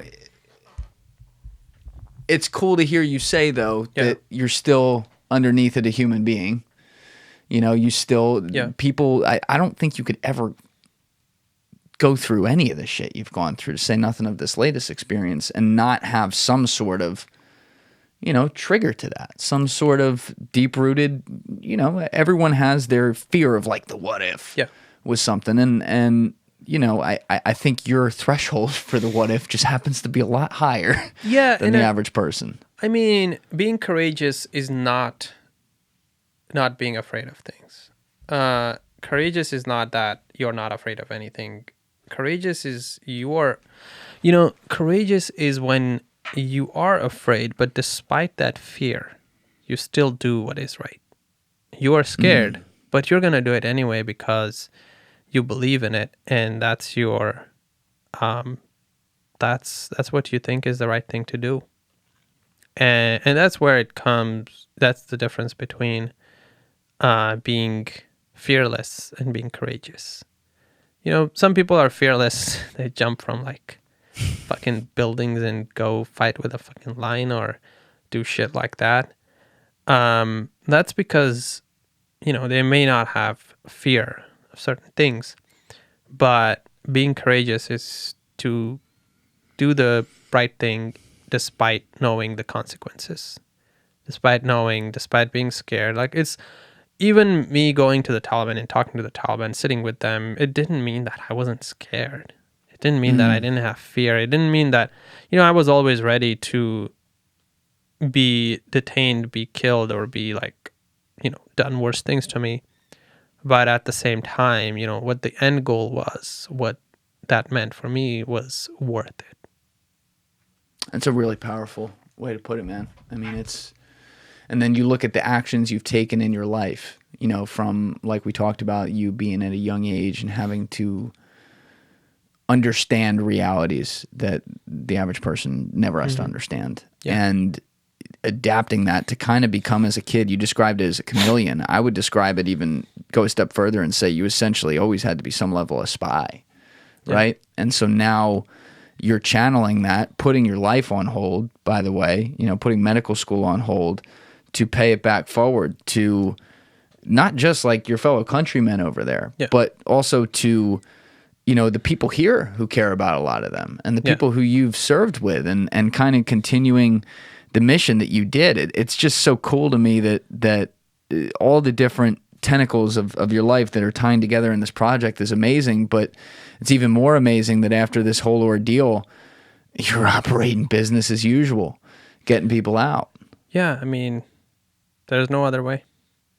I guess not. But I mean, but speaking of that, like where do things stand? I know we had highlighted earlier. I had mentioned the conversation I had with you before the podcast about how there's estimated to be 160,000 people left behind now. But I'd be remiss if I didn't point out the fact that you're in detention, if you want to call it that, from December through April, 21 to 22. Yeah. And a little something happens in the middle of that in February. Did you find out about the Ukraine invasion while you were in there, or was that afterwards?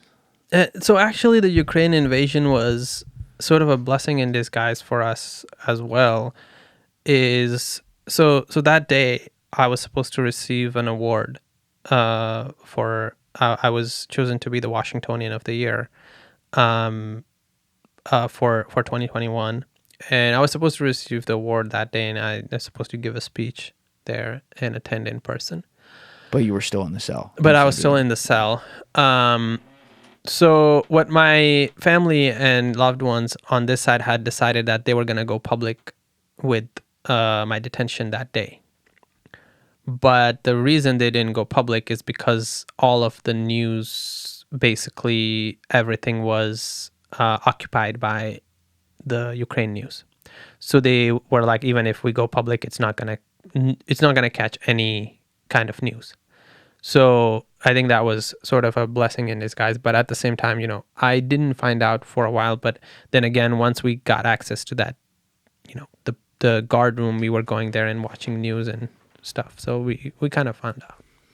Even if it was some sort of a tailwind to the desperation that is required to help people in need in war zones, is there not some sort of, I hate to say this, but like some sort of negative shift though for you as well, in the sense that once Ukraine happened, all the focus went there. Mm-hmm. Afghanistan, I'm just speaking from broad terms of like American media, Afghanistan became old news, and the primary focus became the Ukrainian people and getting asylum for them. So from a, because you guys are working with the State Department and everything and getting resources, like, have you seen downstream negative effects because of that? Yeah, I mean, absolutely. We do see that Afghanistan's been put on the back burner, and there is such a lack of resources for Afghanistan, while Ukraine is like at the top of every list. That's incredibly frustrating for us, and we have to once again compete for resources and try to do the best we can. But that's not going to stop us. We'll continue to work, and there's a lot of things that are in the pipeline coming through, which it's hard to speak about future things or current operations because for OPSEC and security and all of that. But we continue to roll with the punches. I mean, initially when I got out, nothing was happening, but now we're sort of getting back a little bit on the bandwagon of like trying to at least do the bare minimum that we possibly can.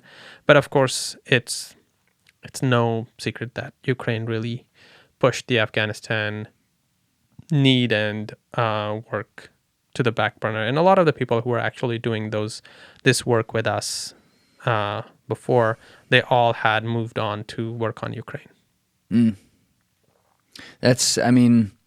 The world changes very quickly. Narratives change very quick. And it's sad to me that humanity can get lost in the middle of that, Yeah.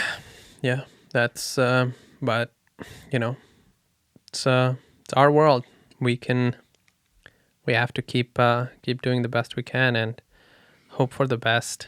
Can't stop because it's not an option. And so the name of your organization is Human First Coalition. Human First Coalition. People can find that online and on Instagram at Human First Coalition, right? Yeah. Okay. Our website is humanfirstcoalition.org, and you can find all information on there. And you guys are accepting donations there as well? Yes. Okay. Yes. And so right now, as far as like mission status on the ground, are you doing decent volume getting people out of there on a daily basis, or how does it look right now? It's very low. We don't have a good volume, but like I said, there's things in the pipeline that will make that happen. And the number one need right now is humanitarian aid, because people are dying just because of hunger. Crazy, man. So yeah, there's things in pipeline that will make sure that, and we're not going to stop. We're going to continue. Like, there's people in the government that would want us to forget about this and just kind of throw it out the window and not care. But we're not going to stop. We're going to keep caring, and we're going to keep being an annoyance to them, and continue to remind them that Afghanistan is still relevant, and there's people still left behind that needs to find their way to safety. Well, I think that's a good spot to stop it, man. I got a lot of other questions, and we'll be here for a long time if we do that. But Yeah. I do love how in depth you went with not just your life, but also the history of Afghanistan and the importance of it, and also like that whole region over there. There's such good education in this today. But the work you do is absolutely incredible. Once again, people can go to Human First Coalition on Instagram, has all the links there and everything to donate. And I'm really glad you're here to tell us your story and still with us and still working your ass off. It's an amazing thing, bro. Thank you I for admire having it me. a lot. Thank you for having me. It's a pleasure, and really happy to be here. All right. We'll do it again sometime, all right? Thank you. All right. Everybody else, you know what it is. Give it a thought. Get back to me. Peace.